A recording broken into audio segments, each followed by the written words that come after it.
श्री वल्लभाधीश की जय। अत्र उपस्थित 84 બેઠક ચરિત્ર કથાના પ્રધાન મનોરથી સમગ્ર જગદીશભાઈનો પરિવાર, સર્વે આમંત્રિત ઉપસ્થિત સર્વે મનોરથી પરિવાર એવં આ દિવ્ય સત્સંગ સુધાનું રસપાન કરવા આવેલા સર્વભાગ્યવાન ભગવદીજન, કથાયાત્રાનો આ તૃતીય દિવસ શ્રી મહાપ્રભુજીના દિવ્ય સ્થાનોના ચરિત્રનું અવગાહન આપણે સાથે મળીને કરી રહ્યા છીએ. અનેક અનેક સ્થાનો અને ભૂમિઓના મહાત્મ્ય આપણા ધર્મ ગ્રંથો અને શાસ્ત્રોમાં બતાવવામાં આવે. કોઈ જન્મભૂમિ હોય, કોઈ તપ ભૂમિ હોય, કોઈ સમાધિ ભૂમિ હોય, કોઈ લીલા ભૂમિ હોય, કોઈ જપ ભૂમિ હોય, અનેક અનેક સ્થાનોના મહાત્મ્ય બતાવવામાં આવ્યા છે. ભક્તિ અને સાધનાના માર્ગમાં સ્થાનનું પણ વિશેષ મહાત્મ્ય કહ્યું છે. જેમ કર્મ માર્ગ છે, યજ્ઞ યાગાદિનો માર્ગ, એમાં આટલી વસ્તુની શુદ્ધિ આવશ્યક માનવામાં આવે છે. દેશ, કાલ, દ્રવ્ય, કર્તા, કર્મ અને મંત્ર, આટલા તત્વોની જો શુદ્ધિ ન હોય તો આપણા યજ્ઞો ફલિત ન થાય, એમ શાસ્ત્ર કહે છે. દેશ, કાલ, દ્રવ્ય, કર્તા, કર્મ અને મંત્ર, આ 6 વસ્તુની શુદ્ધિ જોઈએ. સાધન શુદ્ધિ હોય તો ફલની શુદ્ધિ થાય. શ્રી હરિરાય મહાપ્રભુજી શિક્ષાપત્રમાં આ 6 તત્વો સેવામાં કઈ રીતે સાધક છે, વૈષ્ણવો માટે કઈ રીતે શુદ્ધ કહેવાય, એનો ઉલ્લેખ કરે છે. વૈષ્ણવ માટે કયો દેશ ઉત્તમ, દેશ એટલે સ્થાન, કયો કાલ ઉત્તમ, કયો કર્તા ઉત્તમ, એ રીતે 6 ની શુદ્ધિની અત્યારે હું ચર્ચામાં નથી જતો, આપણે તો બેઠક ચરિત્ર જોવું છે. પણ જે ભૂમિ ઉપર શ્રી મહાપ્રભુજી 7 દિવસ બિરાજ્યા હોય અને બિરાજીને ભાગવતજીનું પારાયણ કર્યું હોય, એનાથી ઉત્તમ અને પવિત્ર ભૂમિ બીજી કોઈ ન હોઈ શકે. ગોપાલદાસજી એટલે જ કહ્યું, તે પદ કહ્યું કે એ ચરણારવિંદ જ્યાં જ્યાં પધાર્યા છે, કોમલ પદ જ્યાં કમલ વિલસે, ધન્ય કહું તે દેશ. શ્રેષ્ઠતમ ભૂમિ કઈ, તો કે જે ભૂમિ ઉપર મારા શ્રી વલ્લભના ચરણ જ્યાં પધાર્યા હોય એ ભૂમિ ધન્ય છે. ઠાકોરજી 11 વર્ષ ને 52 દિવસ બ્રજમાં બિરાજ્યા અને બ્રજની ભૂમિને ખુલ્લા ચરણારવિંદથી પાવન કરી. બ્રજની ભૂમિને તો પાવન કરી, પણ ભારતની અન્ય ભૂમિ રહી ગઈ. પછી તો પ્રભુ અવતાર કાર્ય કરવા માટે લાગી ગયા. અને જ્યારે અન્ય ભૂમિએ વિનંતી કરી કે આપે બ્રજને તો પાવન કર્યું પ્રભુ, અમારા ઉપર કૃપા ક્યારે થાય?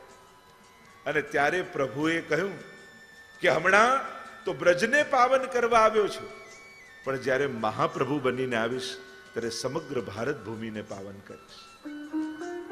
ઠાકોરજી ખુલ્લા ચરણારવિંદથી બ્રજની ભૂમિને પાવન કરી, પણ એ જ પ્રભુ જ્યારે મહાપ્રભુ બનીને આવ્યા ત્યારે ખુલ્લા ચરણારવિંદથી અંગ બંગ કલિંગ કૈકટ મગધ માર સુર સિંધ, તે તામસના અઘર્યા પરતાપ પદરજ ગંધ, તીર્થ સકલ સનાત કીધા ચરણ રેણુ સમાજ.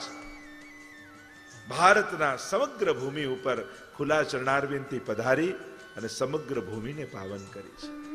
તીર્થોને તીર્થત્વ પ્રદાન કર્યું છે. અને એ પરિક્રમા દરમિયાન જ્યાં જ્યાં મહાપ્રભુજીએ આ ભાગવતજીના પારાયણ કર્યા એ બેઠકજી રૂપે પ્રસિદ્ધ છે. એને આપણે બેઠકજી કહીએ છીએ. બેઠક એટલે બેસવાનું સ્થાન. એટલે કે આજે પણ આ સ્થાન ઉપર મહાપ્રભુજી બિરાજેલા છે. બિરાજવાનું સ્થાન હોય ને બેઠક કહીએ. આજે પણ હવેલીમાં કહ્યું કે મહારાષ્ટ્ર અત્યારે બેઠકમાં બિરાજ્યા છે, મળવાનું બિરાજવાનું સ્થાન. પણ અહીંયા મહાપ્રભુજી તો આખો દિવસ ભાગવતજીનું પારાયણ કરે. છિનક વિશ્રામ લે નિજ મંડલી બુલાઈ, और मारग रीत दिखाई, प्रगट भय मारग रीत दिखाई.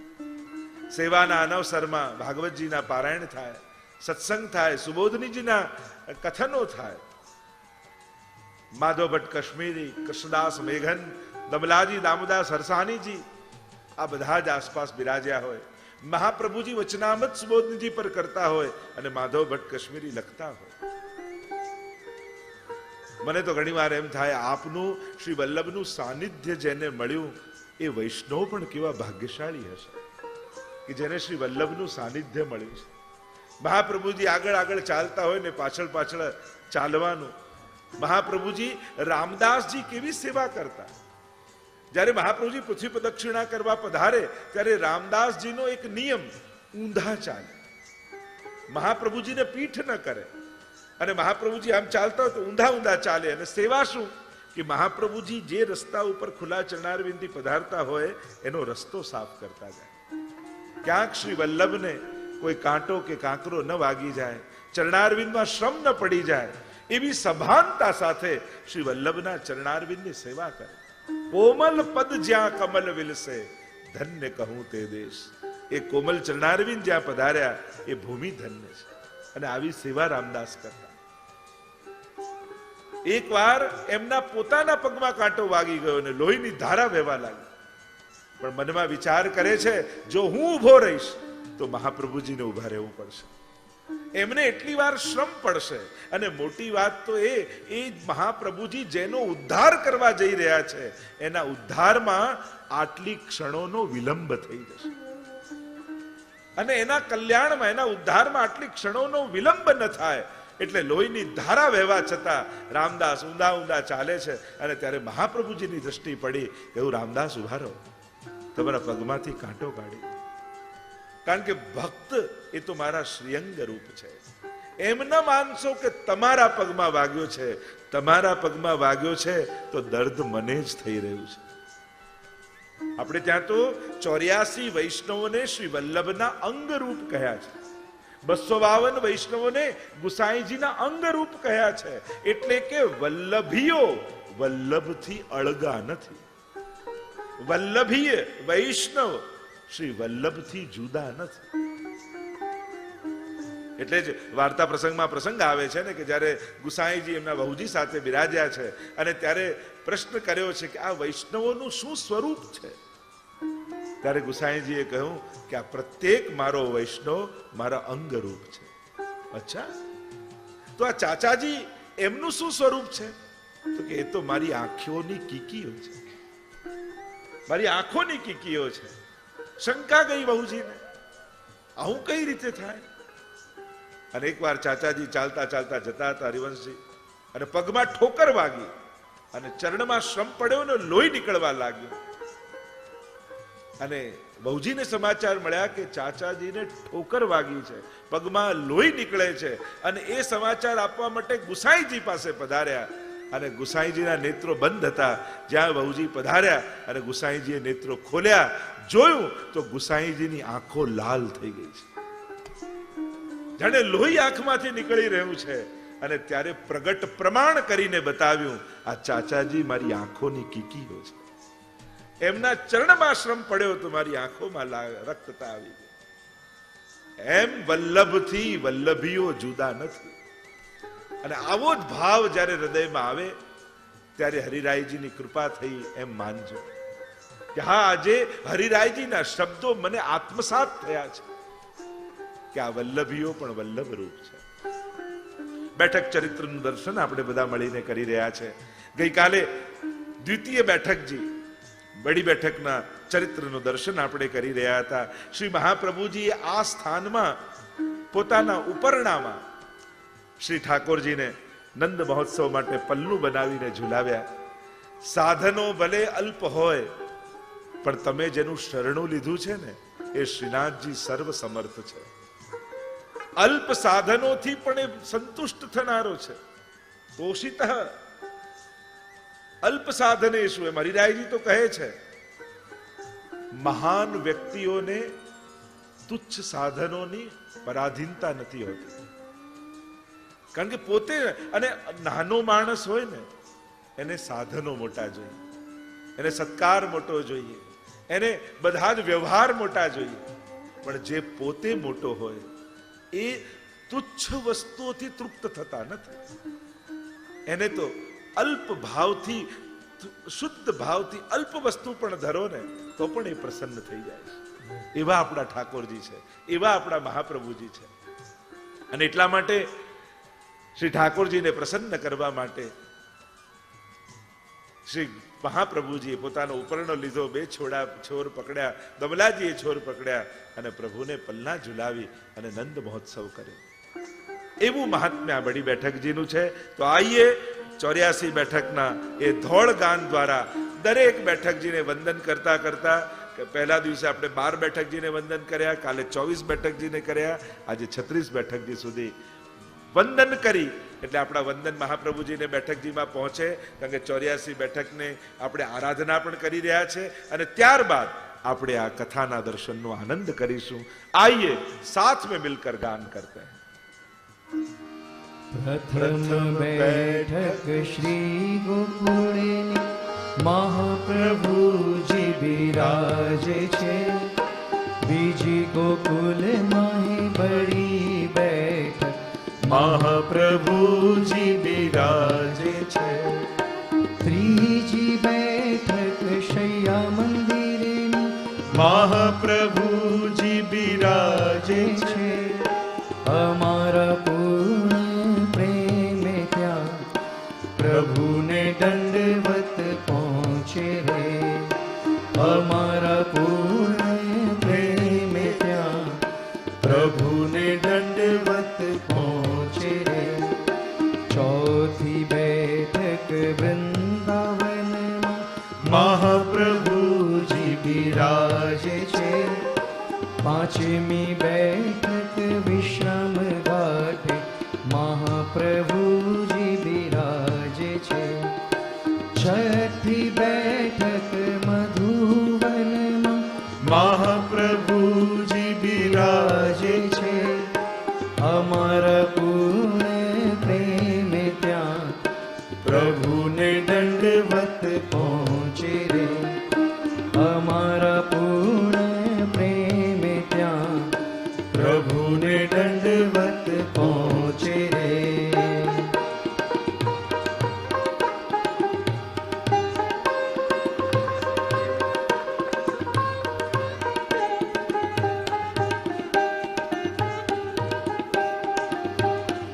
સાતમી બેઠક કુમુદવનમાં મહાપ્રભુજી બિરાજે છે, આઠમી બેઠક બહુલાવન મહાપ્રભુજી બિરાજે છે, નવમી શ્રી રાધા કૃષ્ણ કુંડ પર મહાપ્રભુજી બિરાજે છે, અમારા પૂર્ણ પ્રેમે ત્યાં પ્રભુને દંડવત પહોંચે રે. અમારા પૂર્ણ પ્રેમે ત્યાં પ્રભુને દંડવત પહોંચે રે.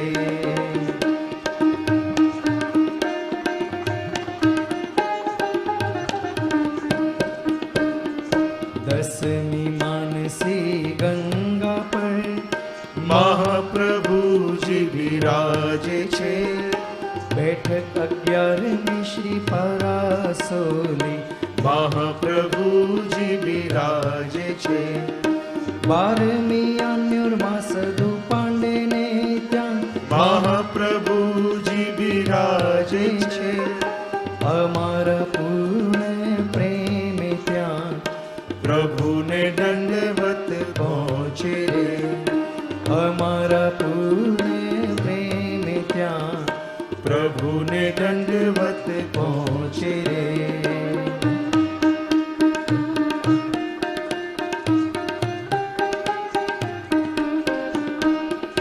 બેઠક 13મી ગોવિંદ કુંડ પર મહાપ્રભુજી બિરાજે છે, 14મી સુંદર શિલા અન્નકૂટ મહાપ્રભુજી બિરાજે છે, 15મી ગિરિરાજ મંદિરની દક્ષિણે મહાપ્રભુજી બિરાજે છે, અમારા પૂર્ણ પ્રેમે ત્યાં પ્રભુને દંડવત પહોંચે રે. અમારા પૂર્ણ પ્રેમ ત્યાં પ્રભુને દંડવત પહોંચે રે.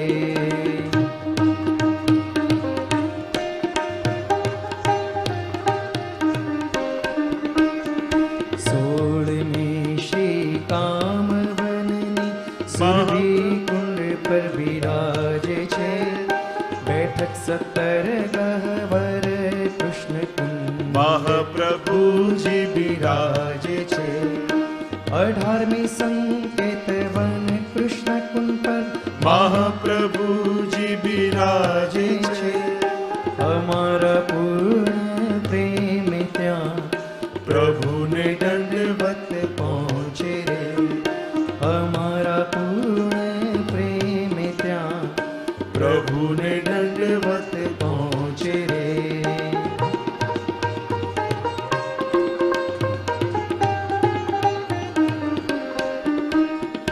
19મી નંદગામની પાન સરોવર મહાપ્રભુજી બિરાજે છે. બેઠક 20મી કોકિલા વનમાં મહાપ્રભુજી બિરાજે છે. 21મી શ્રી ભાંડેર વનમાં હે મહાપ્રભુજી બિરાજે છે. અમારા પૂર્ણ પ્રેમ ત્યાં પ્રભુને દંડવત પહોંચે રે. અમારા પૂર્ણ પ્રેમ ત્યાં પ્રભુને દંડવત પહોંચે રે.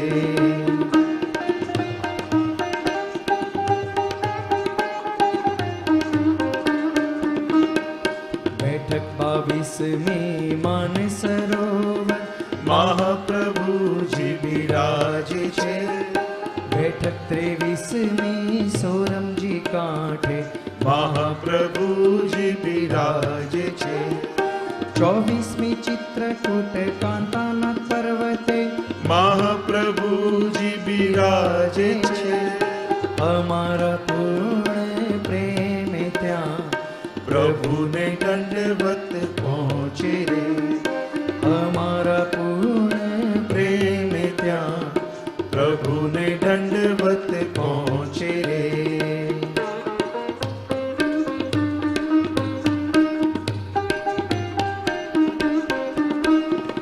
બેઠક 25મી અયોધ્યામાં મહાપ્રભુજી બિરાજે છે. બેઠક 26મી નૈમિષારણ્યમાં મહાપ્રભુજી બિરાજે છે. બેઠક 27મી કાશીમાં મહાપ્રભુજી બિરાજે છે. અમારા પૂર્ણ પ્રેમ ત્યાં પ્રભુને દંડવત પહોંચે રે.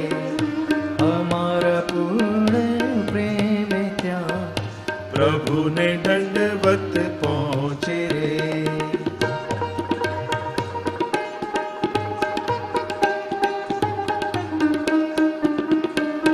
અઠ્ઠાવીસમી કાશીમાં હનુમાન ઘાટે મહાપ્રભુ બિરાજે છે. બેઠક 29મી હરિહર ક્ષેત્રમાં મહાપ્રભુજી બિરાજે છે. 30મી જનકપુર માણેક તળાવ પર મહાપ્રભુજી બિરાજે છે. અમારા પૂર્ણ પ્રેમ ત્યાં પ્રભુને દંડવત પહોંચે રે. અમારા પૂર્ણ પ્રેમ ત્યાં પ્રભુને દંડવત પહોંચે રે.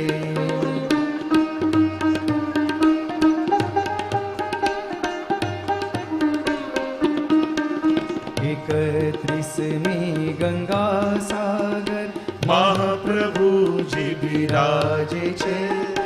બેઠક 32મી ચંપારણ્ય જ્યાં મહાપ્રભુજી બિરાજે છે. બેઠક 33મી બીજી ચંપારણ્યમાં મહાપ્રભુજી બિરાજે છે. અમારા પૂર્ણ પ્રેમ ત્યાં પ્રભુને દંડવત પહોંચે રે. અમારા પૂર્ણ પ્રેમ ત્યાં પ્રભુ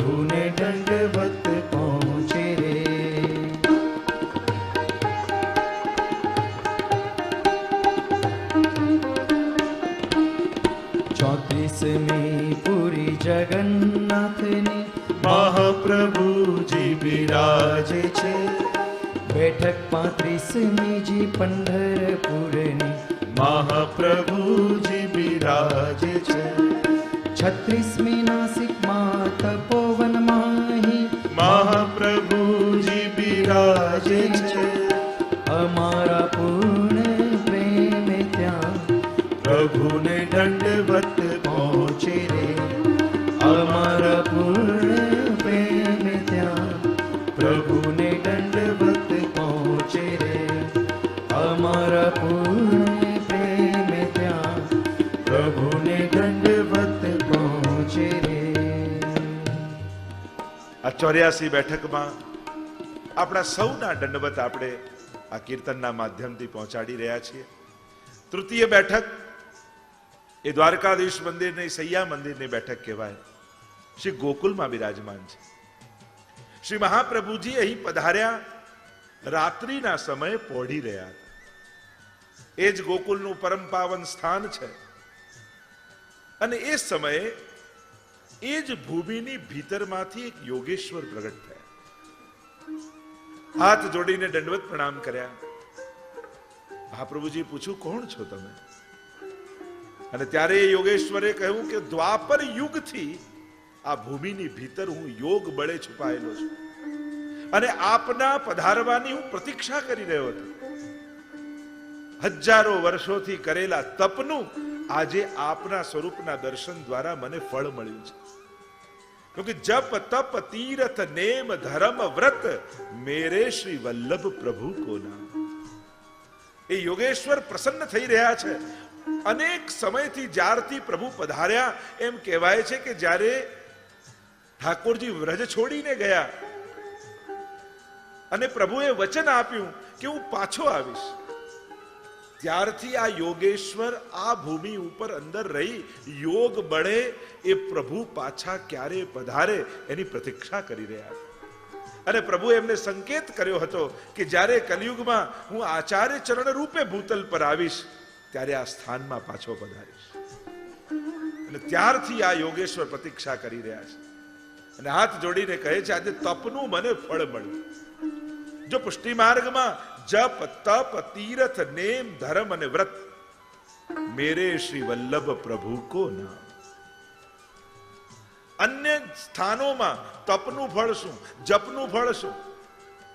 લોકો અલૌકિક કાર્યો કરીને પણ ફળ રૂપે ઈચ્છા તો લૌકિકની જ રાખે છે. પુષ્ટિ માર્ગમાં ઊંધું છે, લૌકિક કરીને પણ ઈચ્છા અલૌકિકની રાખી છે.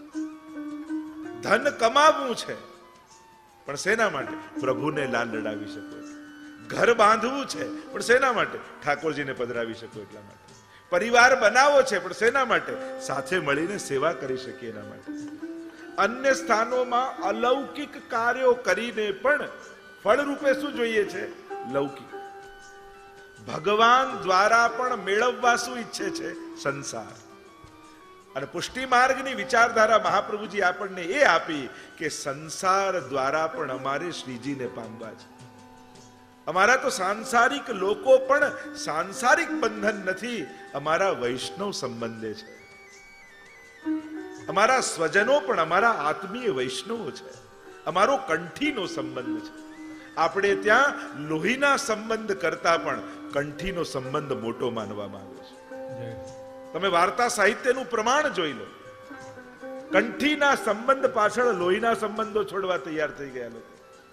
એટલે કંઠીનો નાતો કારણ લોહીનો સંબંધ જ્યાં સુધી શરીરમાં લોહી છે ત્યાં સુધીનો છે. કંઠીનો સંબંધ તો દેહ પડ્યા પછી ગોલોક ધામમાં પણ એ સંબંધ રહે છે. જ્યારે શરીર નથી રહેતું ત્યારે પણ એ આત્માનો સંબંધ તો શાશ્વત રહે છે.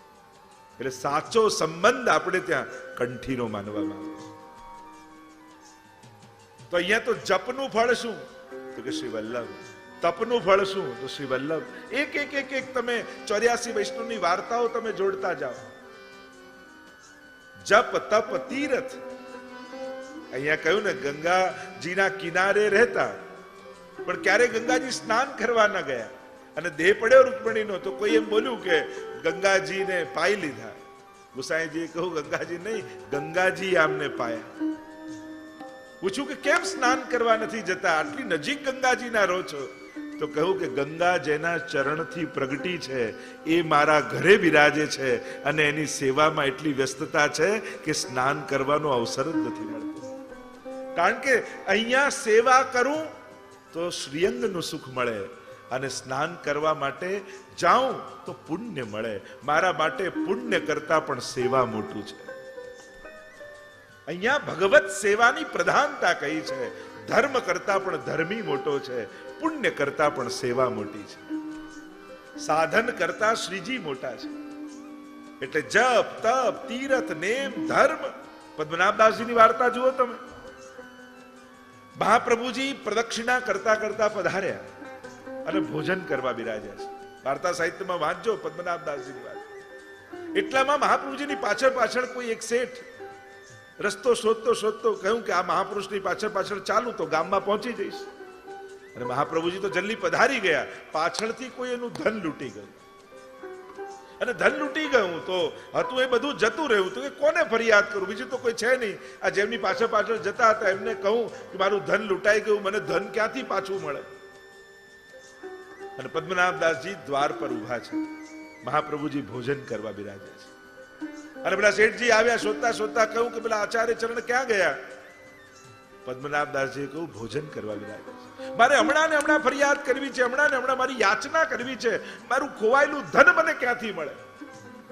પદ્મનાભદાસજીને થયું અરે જો મહાપ્રભુજીના કર્ણમાં શબ્દો પડશે તો એમને શ્રમ પડશે. એ તો આપ તો પરમ મહાકારુણિક છે, કોઈનું દુઃખ જોઈ શકતા નથી. ભોજન છોડીને ઉભા થઈને આવી જશે. એ તો આવી જશે પણ મારો સેવક ધર્મ જશે. જો ઠાકોરજી કૃપા કરીને બધું છોડીને જીવ પાસે આવે, પણ આપણે સેવક છીએ, આપણે આપણો સેવક ધર્મ ન જતો રહે એની સાવધાની રાખવી. ગઈકાલે જો કહેતો એને જરૂર છે કે નહીં એની ચિંતા આપણે નહીં કરવી, પણ મને ધરવાનો મોકો મળ્યો એ આપણું સૌભાગ્ય છે. આપણે તો મંદિરનું બેંક બેલેન્સ ચેક કરવા જઈએ કે એમાં કેટલા છે અને આપવા જેવા છે કે નહીં મંદિરમાં. અરે એ વિચારવાનું કામ આપણું નથી. આપણને આપવાની ઈચ્છા થઈ એ આપણું સૌભાગ્ય છે. એ કોઈ દાન નથી કે કોઈ જરૂરિયાતને આપી, એ તો દાન કહેવાય. પણ સમર્પણ છે. અહીંયા તો મારું સૌભાગ્ય છે કે મારા મનમાં પ્રભુને ધરવાની ઈચ્છા જાગી. થયું કે મહાપ્રભુજીને જો શ્રમ પડે તો મારો સેવક ધર્મ જાય. અચ્છા કેટલા પૈસા તમારા ગયા છે? ચાલો મારી સાથે. પદ્મનાભદાસજી પાસે કઈ છે નહીં. બજારમાં લઈ ગયા. શેઠજી દુકાન પર બેઠા હતા અને પદ્મનાભદાસજીની સાખ એવી કે એના જેવો ભગવદી ગામમાં કોઈ નહીં. કહ્યું કે આને એટલે જેટલા રૂપિયા જોઈતા હોય ને આપી દો. લોકો આપી તો દઉં પણ એના બદલામાં શું મૂકશો? ત્યારે પદ્મનાભદાસજી કહે છે મારો ધર્મ હું ગીરવે મૂકું છું. આજ સુધી જે કોઈ પણ ધર્મ મારાથી રંચક પણ થયો હશે એ ધર્મ તમને ગીરવે આપું છું. પૈસા આપીને પાછો છોડાવી દઈશ. એમની વચન પર વિશ્વાસ. અને પેલા શેઠજીએ ધર્મ ગીરવે રાખી લીધો. થયું કે તમારો ધર્મ ગીરવે, આજ સુધીના કરેલા સત્કર્મો પુણ્યો ગીરવે મૂકી જાઓ છો. શેના માટે? તો કે જો ધર્મીને સુખ ના આપી શકું તે ધર્મ શું કામનો? મારા કરેલા ધર્મો મારા ગુરુને જો શ્રમ પડતા રોકી ન શકે તો એ ધર્મ મારા શું કામ? ધર જપ તપ તીરથ નેમ ધર્મ વ્રત મેરે શ્રી વલ્લભ પ્રભુ કો. આ શ્રદ્ધા, આ ભાવના આપણા ભગવદીઓમાં છે. એટલે પેલા યોગેશ્વરે એમ કહ્યું મારા તપનું ફળ આજે મને મળ્યું છે, પણ આપની પાસે મારે એક વચન માંગવું છે. જો આ સૈયા મંદિરની બેઠક છે, ગોકુલની ત્રીજી બેઠક, હું અહીંયા જ નિવાસ કરીશ. મારે વ્રત છોડીને જવું નથી. હું યોગી છું, મને ભવિષ્ય દેખાય છે. મહાપ્રભુજી આગળ ભવિષ્યના કથન કરી રહ્યા છે. આ ગોકુલ ગામ આપની કૃપાથી વસશે, સુંદર ગામ બની જશે. આપના લાલજી અહીંયા ગોકુલમાં નિવાસ કરશે. આપને ત્યાં 7 પૌત્રો થશે. એમના જુદા જુદા મંદિરો અહીંયા બનશે. પણ એક વચન આપ મને આપો કે આપના વંશમાં જે કોઈ આવે એ મને આ જગ્યાએથી ન ખસેડે એવું વચન આપ મને આપો. મેં અહીંયા ખૂબ તપ કર્યું છે. ત્યારે મહાપ્રભુજીએ વચન આપ્યું કે હા યોગેશ્વર, અમે તો આપને વચન આપીએ છીએ કે મારા વંશમાં, મારા કુળમાં આપને અહીંયાથી કોઈ હટાવશે. અને મહાપ્રભુજીના વચન સાંભળીને પ્રસન્ન થઈ ગયા યોગેશ્વર. મહાપ્રભુજી તો ત્યાંથી પધાર્યા, વર્ષો વીત્યા. ગુસાઈજીએ નિવાસ કર્યો ગોકુલમાં, અને હવે તો સાતે લાલજીઓના નિવાસ માટે 7 હવેલી બની રહી છે. અને એમાં તૃતીય લાલજી બાલકૃષ્ણલાલજી દ્વારકાધીશનું મંદિર બાંધવાના છે. અને જ્યાં ખોદ્યું, પાયો ખોદ્યો મંદિરનો, એમાંથી આ યોગેશ્વર બહાર આવ્યા. કહ્યું કે આપ બીજે મંદિર બનાવો. અહીંયા આપના પૂર્વજ શ્રી વલ્લભાચાર્યજી મને વચન આપ્યું છે કે મને આપના વંશમાં કોઈ ખસેડશે નહીં. પણ કહ્યું આ તો પ્રભુનું મંદિર બનવાનું છે અને આ સ્થાન નિર્ધારિત થઈ ગયું છે, એટલે તમારે ખસવું જ પડશે. 1 વાર, 2 વાર, 3જી વાર કહ્યું ત્યારે એ યોગેશ્વર 16 હાથ નીચે ભૂમિની અંદર જતા રહ્યા. અને અંદર જતા રહ્યા અને ત્યાં દ્વારિકાધીશની હવેલી બનાવી, મંદિર બનાવી. મહાપ્રભુજીએ વચન આપ્યું છે અને વલ્લભનું વચન તો ઠાકોરજી નિભાવે છે. અહીંયા પ્રભુની સેવા કરે છે બાલકૃષ્ણલાલજી. પ્રભુની સેવા થાય ને, રાજભોગ ધરાય ને, તો અહીંયાથી ખૂબ કીડીઓ ઉભરાય છે, લાલ લાલ કીડીઓ એટલી બધી ઉભરાઈ જાય કે પ્રભુને ભોગ ધરવા લાયક ભોગ ન. ઘણા બધા પ્રયાસો કર્યા, ઘણી બધી કોશિશ કરી, પણ એ રોકાતું જ નથી.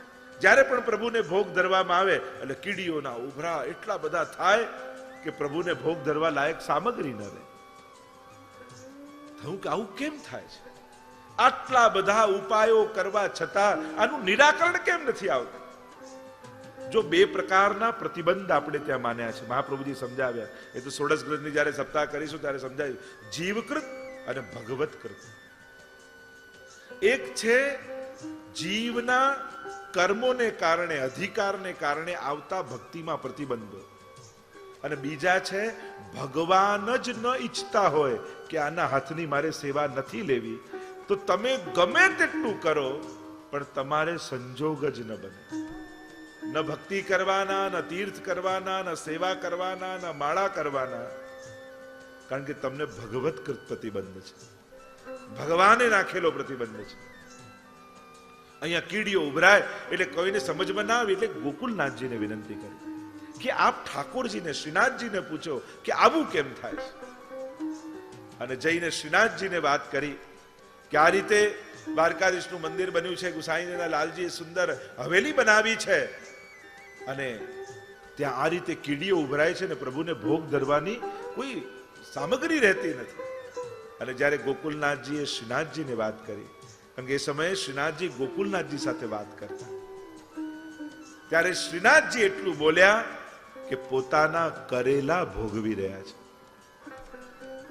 એક વાક્ય શ્રીનાથજીએ કહ્યું, અને ત્યારે ગોકુલનાથજી આવીને વાત કરી કે શ્રી મહાપ્રભુજીએ વચન આપ્યું છે, આ યોગેશ્વરને મહાપ્રભુજીનું વચન છે કે તમને મારા કુળમાંથી કોઈ પણ અહીંયાથી ખસેડશે નહીં, અને મહાપ્રભુજીની આજ્ઞાનું ઉલ્લંઘન થયું એટલા માટે ઠાકોરજી ભોગ આરોગતા નથી. જો કર્મ કરતા પણ ગુરુ આજ્ઞા શ્રેષ્ઠ છે. ઘણીવાર ગુરુજીને આજ્ઞા કરી કે તું આ કર, તું આ જાપ કર, આ સત્કર્મ કર, આ સેવા કર, પણ આપણે પુસ્તકોમાં વાંચીને આવી જઈએ કે ના આના કરતા તો આ પુણ્ય મોટું છે, આના કરતા તો આ મોટું છે. અરે આજ્ઞા કરતા બીજું કોઈ મોટું સત્કર્મ નથી. સેવા કરતેર ગુરોર આજ્ઞા. આપણને જે આજ્ઞા થઈ એનાથી મોટું પુણ્ય બીજું કોઈ ન હોઈ શકે. અને મહાપ્રભુજીની આજ્ઞાનું ઉલ્લંઘન એનાથી મોટો દોષ શું હોય? મહાપ્રભુજીએ દરેક વૈષ્ણવને કઈ આજ્ઞા કરી છે, પણ મહાપ્રભુજી એટલા કૃપાળુ છે ને, એમ નથી કે આ કર. મહાપ્રભુ ઇતિ મે મતિ, જો આ ગુરુની ઉદારતા, મારું આવું માનવું છે, આમ કરો તો સારું, આમ થાય તો સારું, ઇતિ મે મતિ. મહાપ્રભુજી ગ્રંથના અંતમાં એમ લખે છે આ મારી સમજ છે, આમ થવું જોઈએ, આમ કરવું જોઈએ. શ્રેષ્ઠ પુરુષો હોય એ આગ્રહ ન રાખે, એમ કે આવું કરો તો સારું, આવું થાય તો સારું, આમ થવું જોઈએ. પણ ગુરુની ઈચ્છા એ શિષ્ય માટે તો આજ્ઞા જ છે. એને કહેવાની જરૂર ન પડે, એની ઈચ્છા જ આપણી આજ્ઞા માની લેવી. અને જ્યારે એણે ઈચ્છા પ્રગટ કરી ત્યારે જ્યારે અલૌકિક કાર્યોમાં, અલૌકિક આજ્ઞાઓમાં આપણી લૌકિક બુદ્ધિનો ઉપયોગ કરીએ છીએ ત્યારે હાનિ આપણી જ થાય છે. આપણે નથી જાણતા કે શા માટે એમણે આજ્ઞા કરી. ઘણી વાર ગુરુની વાતો વર્ષો પછી આપણને સમજાતી હોય કે ના, એ કહેતા હતા એ સાચું હોય. એ સમય આપણને ના સમજાય. તો શ્રી મહાપ્રભુજીની આજ્ઞાનું ઉલ્લંઘન થયું એટલે શ્રીનાથજી બાબાએ કહ્યું કે પોતાના જ કરેલા ભોગવ્યા છે. સેવામાં સાવધાન રહેવું. ઘણીવાર ઘણી વસ્તુઓનો અતિ આગ્રહ આપણને પ્રભુને શ્રમ આપનારો કરી દે છે. અને સેવા એ પ્રભુના સુખ માટે છે, કોઈના શ્રમ માટે નથી. આપણી સેવા થકી કોઈને પણ તકલીફ ન પડવી જોઈએ, એ હંમેશા સાવધાની રાખવી. મહાપ્રભુજી તો આજ્ઞા કરે છે, સાથ આપે તો બહુ સારી વાત, નથી આપતા કયા પછી પણ નથી આપતા, પણ ક્લેશ ન કરો. પ્રભુ નિમિત્તે ક્યારે પણ ક્લેશ ન થવો જોઈએ. ક્લેશ કરીને કરેલી સેવાથી ઠાકોરજીને પ્રસન્નતા થતી નથી. ક્લેશને ટાળો, કારણ કે જ્યારે ક્લેશથી ઉદ્વેગ આવશે તો સેવામાં ઉદ્વેગને પ્રતિબંધ કયો છે. કોશિશ કરો સેવા જેને ત્યાં બિરાજે છે એના ઘરમાં આનંદ રહે. આપણા ઘરે ઠાકોરજી છે, અને જેના ઘરે ઠાકોરજી હોય, જે ઠાકોરજીની સેવા કરતો હોય, એ તો કેવો વિચાર વાળો હોય, એની ભાવનાઓ કેવી હોય. કારણ કે સેવા કરવા તમારા વિચારો તૈયાર નહીં હોય, તમારું મન અને બુદ્ધિ તૈયાર નહીં હોય, તો સેવા પણ ક્લેશનું કારણ થઈ જશે. ખરેખર સેવા તો આનંદનું કારણ છે, અને આનંદ નિમિત્તની સેવા આપણા માટે ક્લેશનું કારણ બની જાય છે. તો ચિંતન કરવું કે ક્યાંક મારી સમજમાં, મારા વ્યવહારમાં, મારા ચિંતનમાં કંઈક ફેર લાગે છે. મહાપ્રભુજી તો ત્યાં સુધી કહે છે કે આપણા ઘરમાં કોઈ કામ કરતું હોય એને આપણી સેવા થકી શ્રમ ન પડવો, તકલીફ ન પડવી જોઈએ. કારણ કે સેવા એ નિજનો ને પ્રભુનો આનંદ છે, એ કોઈના ક્લેશ માટે. અહીંયા જ્યારે મહાપ્રભુજીની આજ્ઞાનું ઉલ્લંઘન થયું ને ભક્તને દુઃખ આપી ભગવાન ક્યારે રાજી થતા નથી. આ યોગેશ્વર તો પરમ ભક્ત છે. કોશિશ કરવી ક્યારે કોઈ વૈષ્ણવનો અપરાધ ન થાય, કોઈ ભગવદીયનો દોષ ન થાય, એની સાવધાની રાખવી. અહીંયા યોગેશ્વરને જ્યારે આજ્ઞા આપી એટલે નક્કી કર્યું કે હવે આ દ્વારકાધીશનું સ્વરૂપ મથુરાધીશ સાથે બિરાજશે અને અહીંયા નહીં બિરાજમાન કરીએ. આમ વિચાર કરી મહાપ્રભુજીની આજ્ઞાને આદર આપ્યો અને ત્યારે ઠાકોરજી સુખેન મથુરાધીશની સાથે બિરાજવા લાગ્યા. તો આ ત્રીજી બેઠક સૈયા મંદિરની બેઠકમાં આપણે બધા જ મહાપ્રભુજીને દંડવત પહોંચાડીએ. બોલો વલ્લભાધીશ કી જય. ચોથી બેઠક શ્રી વૃંદાવનમાં બંસી ભટ્ટની. વૃંદાવન શોભન નહીં, નંદ ગામ સો ગામ, બંસી બટ સો બટ નહીં, कृष्ण नाम सोना. हमारे ब्रज के संत गाते हैं वृंदावन शोभन नहीं. 12 वन છે વૃંદાવનમાં, બ્રજમાં 12 વન છે, પણ વૃંદાવન જેવું કોઈ વન નથી. નંદ ગામ સો ગામ, ગામ તો અનેક છે બ્રજમાં, પણ નંદ ગામ જેવું ગામ નથી જ્યાં આપણા ઠાકોરજી પ્રગટ થયા, નંદ મહોત્સવ થયો. બંસી બટ સો બટ નહીં. યાત્રા કરવા જાવ તો અનેક વડ બટ બતાવવામાં આવે કે અહીંયા દંડવત કરો, અહીંયા આ લીલા થઈ, અહીંયા આ લઈ થઈ, એવા જુદા જુદા બટ છે બધું, પણ બંસી બટ જેવું કોઈ બટ નથી. ઓર કૃષ્ણ નામ સોના. પ્રભુના નામ તો અનેક છે, પણ કૃષ્ણ જેવું બીજું કોઈ નામ નથી. તો આ બંસી બટમાં શ્રી મહાપ્રભુજીની બેઠકજી બિરાજમાન છે. કદંબના વૃક્ષ નીચે મહાપ્રભુજી અહીં બિરાજમાન થયા.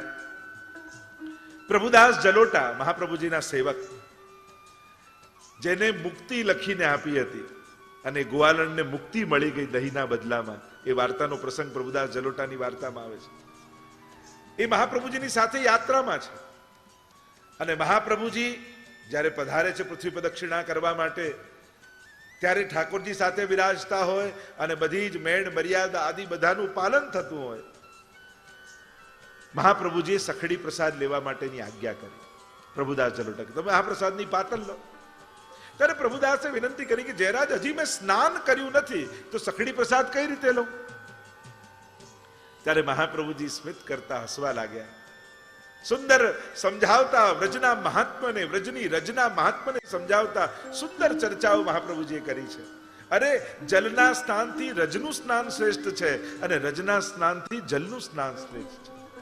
તમે વ્રજની રજને શું કરીને જાણો છો? મુક્તિ કહે ગોપાલ સો મેરી મુક્તિ બતાય और વ્રજરજ ઉડી મસ્તક લગે તો મુક્તિ મુક્ત હે જાય. જે મુક્તિને પણ મુક્તિ આપવાનું સામર્થ્ય રાખે છે એવી આ વ્રજની રજ છે. એટલે પ્રભુદાસ જ્યાં કણ કણમાં કૃષ્ણ બિરાજમાન હોય, ઠાકોરજી મહાપ્રભુજી એવી કૃપા કરી અને પ્રભુદાસ જલોટાને સમજાવ્યું કે અહીંયા તો પત્રે પત્રે ચતુર્ભુજ બિરાજે છે. વ્રજના વૃક્ષો, રજ, જલ કોઈ સાધારણ નથી. અહીંયા તો કણ કણમાં ઈશ્વર બિરાજમાન છે. અને આમ કહી પ્રભુદાસ જલોટા પર એવી કૃપા કરી કે જ્યાં વૃક્ષ સામે જોયું તો એના પત્તે પત્તે ચતુર્ભુજ નારાયણના દર્શન પ્રભુદાસ જલોટાને થયા. અવાક બની ગયા. કેવી ગુરુની કૃપા થઈ! અને એવી કૃપા થઈ કણ કણમાં કૃષ્ણનો અનુભવ થયો. કહ્યું સ્નાન જ્યારે ઠાકોરજી પ્રગટ કણે કણમાં હોય ત્યારે શું સ્નાન ને શું સ્નાન ન કરવું. અહીંયા તો કૃષ્ણ સિવાય બીજું કંઈ છે જ નહીં. અને પ્રભુનો પ્રસાદ જ્યારે સામે છે ત્યારે કેવલ એને ગ્રહણ કરશો તોય તમે પવિત્ર થઈ જશો. કારણ કે આમાં પ્રભુનું અધરામૃત મળેલું છે. આમ કરીને વ્રજના મહાત્માને સમજાવ્યું અને કણ કણમાં કૃષ્ણ છે. રજનું સ્નાન પણ તમે વ્રજ રજમાં આળોટો છો તે રજનું સ્નાન છે. આવું મહાત્મ્યનું દર્શન પ્રભુદાસ જલોટાને કરાવ્યું છે. જ્યાં ભગવત ધર્મ હોય ત્યાં દેહ ધર્મ ગૌણ થઈ જાય છે. કારણ તમે ભગવત ધર્મ કરી રહ્યા છો. એટલે જ વાર્તા સાહિત્યમાં પ્રસંગ આવે છે ને, વાઘાજી રાજપૂતનો પ્રસંગ આવે છે. આપણે આજ્ઞા કરી હતી કે રોજ એક વૈષ્ણવને પ્રસાદ લેવડાવીને પ્રસાદ લેજો.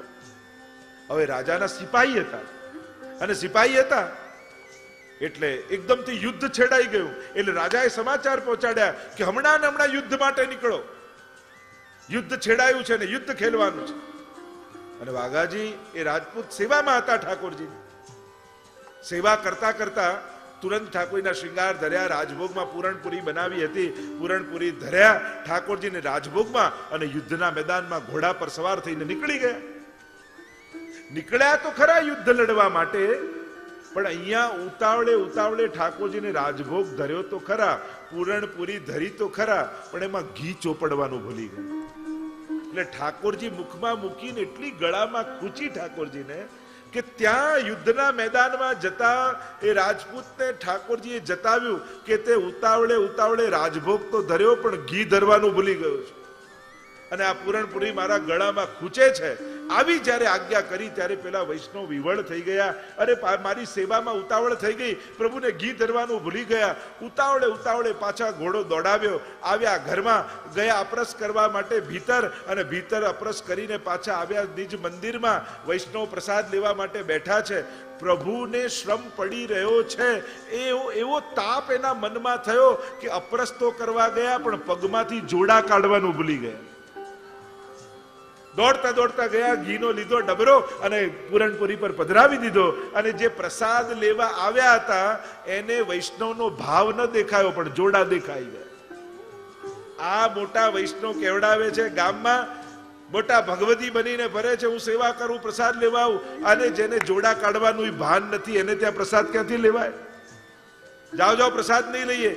ભૂખ્યા વૈષ્ણવ ઘરેથી નીકળી ગયા. તમારે ત્યાં અમે પ્રસાદ નહીં લઈએ એમ કઈ નીકળી તો ગયા. પેલાને તો ઠાકોરજી યાદ રહ્યા પણ પગમાં જોડા છે કે નહીં એ ભાન જ ન રહ્યું.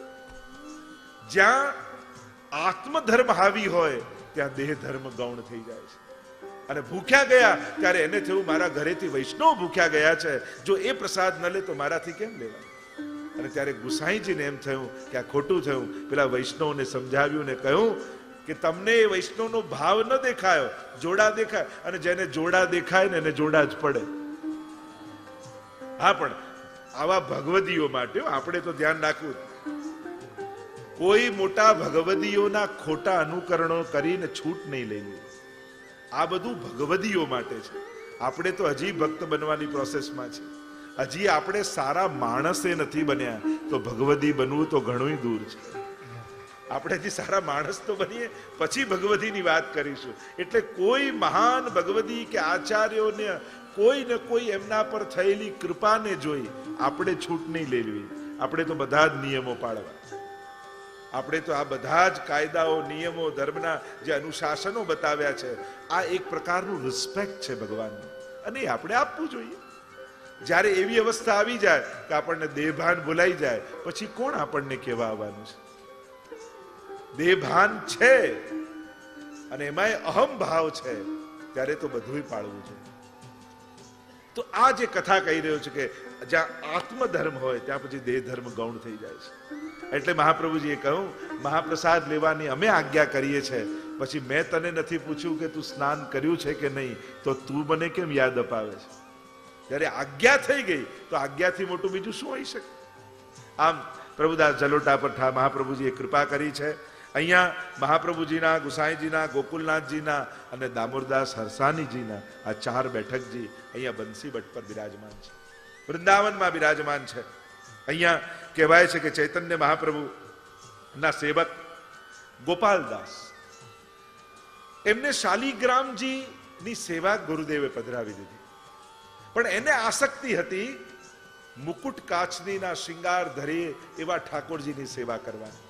હવે શાલિગ્રામજીનું સ્વરૂપ હોય તો ગોળ હોય, એમાં કોઈ શિંગાર તો થાય નહીં. પંચામૃત થઈ શકે, ચંદન કંકુ આદિ ચડી શકે, તુલસી પત્ર ચડી શકે, બીજા કોઈ શણગાર તો શાલિગ્રામજીને આવતા નથી, કારણ કે પ્રગટ વિષ્ણુ રૂપ માનવામાં આવે છે. જો આપણે ત્યાં તમે ઠાકોરજીનું સ્વરૂપ લો તો એને પુષ્ટાવવું પડે. પુષ્ટાવવું એટલે એમાં આવિર્ભાવ કરાવવો પડે.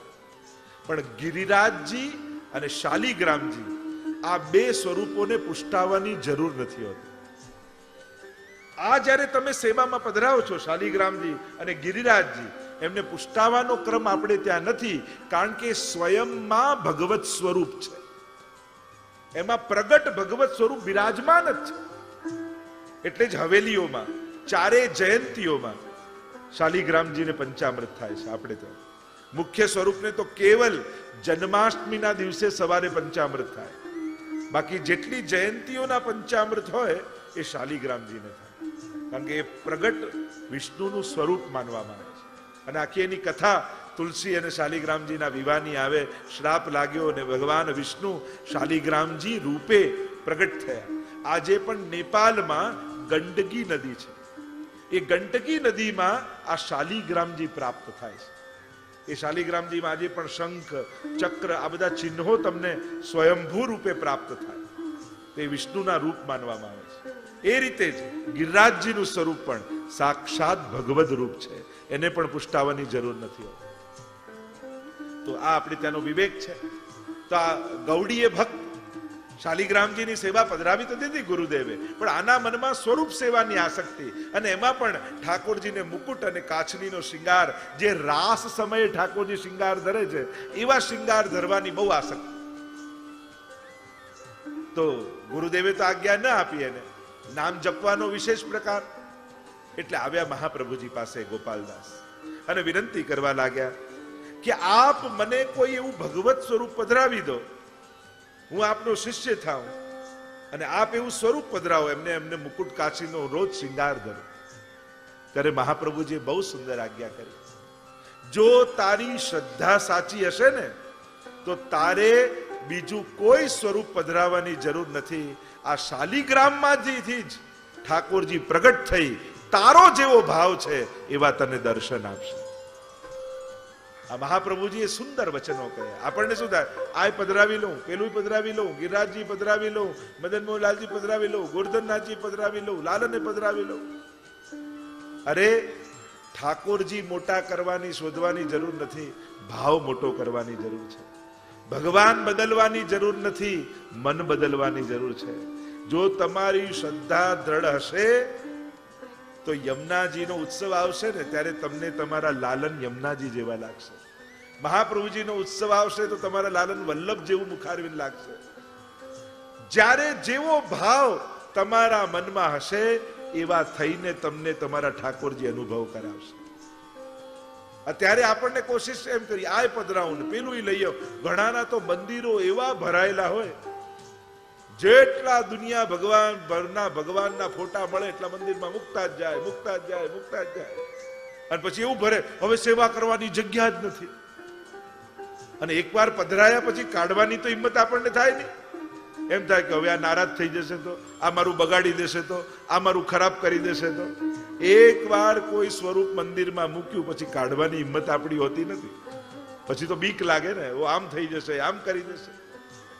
એટલે કોઈ બી કાંઈ પણ આપે તો એકદમથી મંદિરમાં નહીં પધરાવો.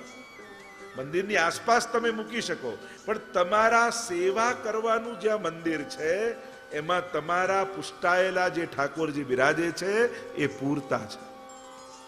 જે મળે ફોટા, જે મળે સ્વરૂપ એ બધું મંદિરમાં નહીં મૂકી દો.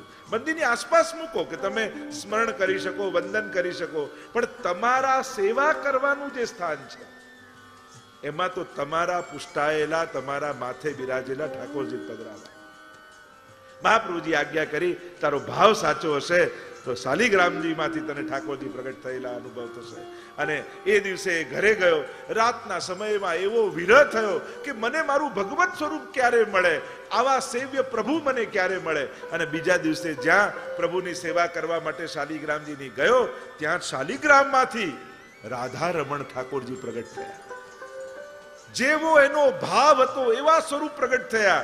મુકુટ કાચનો શિંગાર ધરેલા ઠાકોરજી પ્રગટ થયા. અને એ સ્વરૂપની સેવા કાયમ માટે જીવ કરવા લાગ્યા.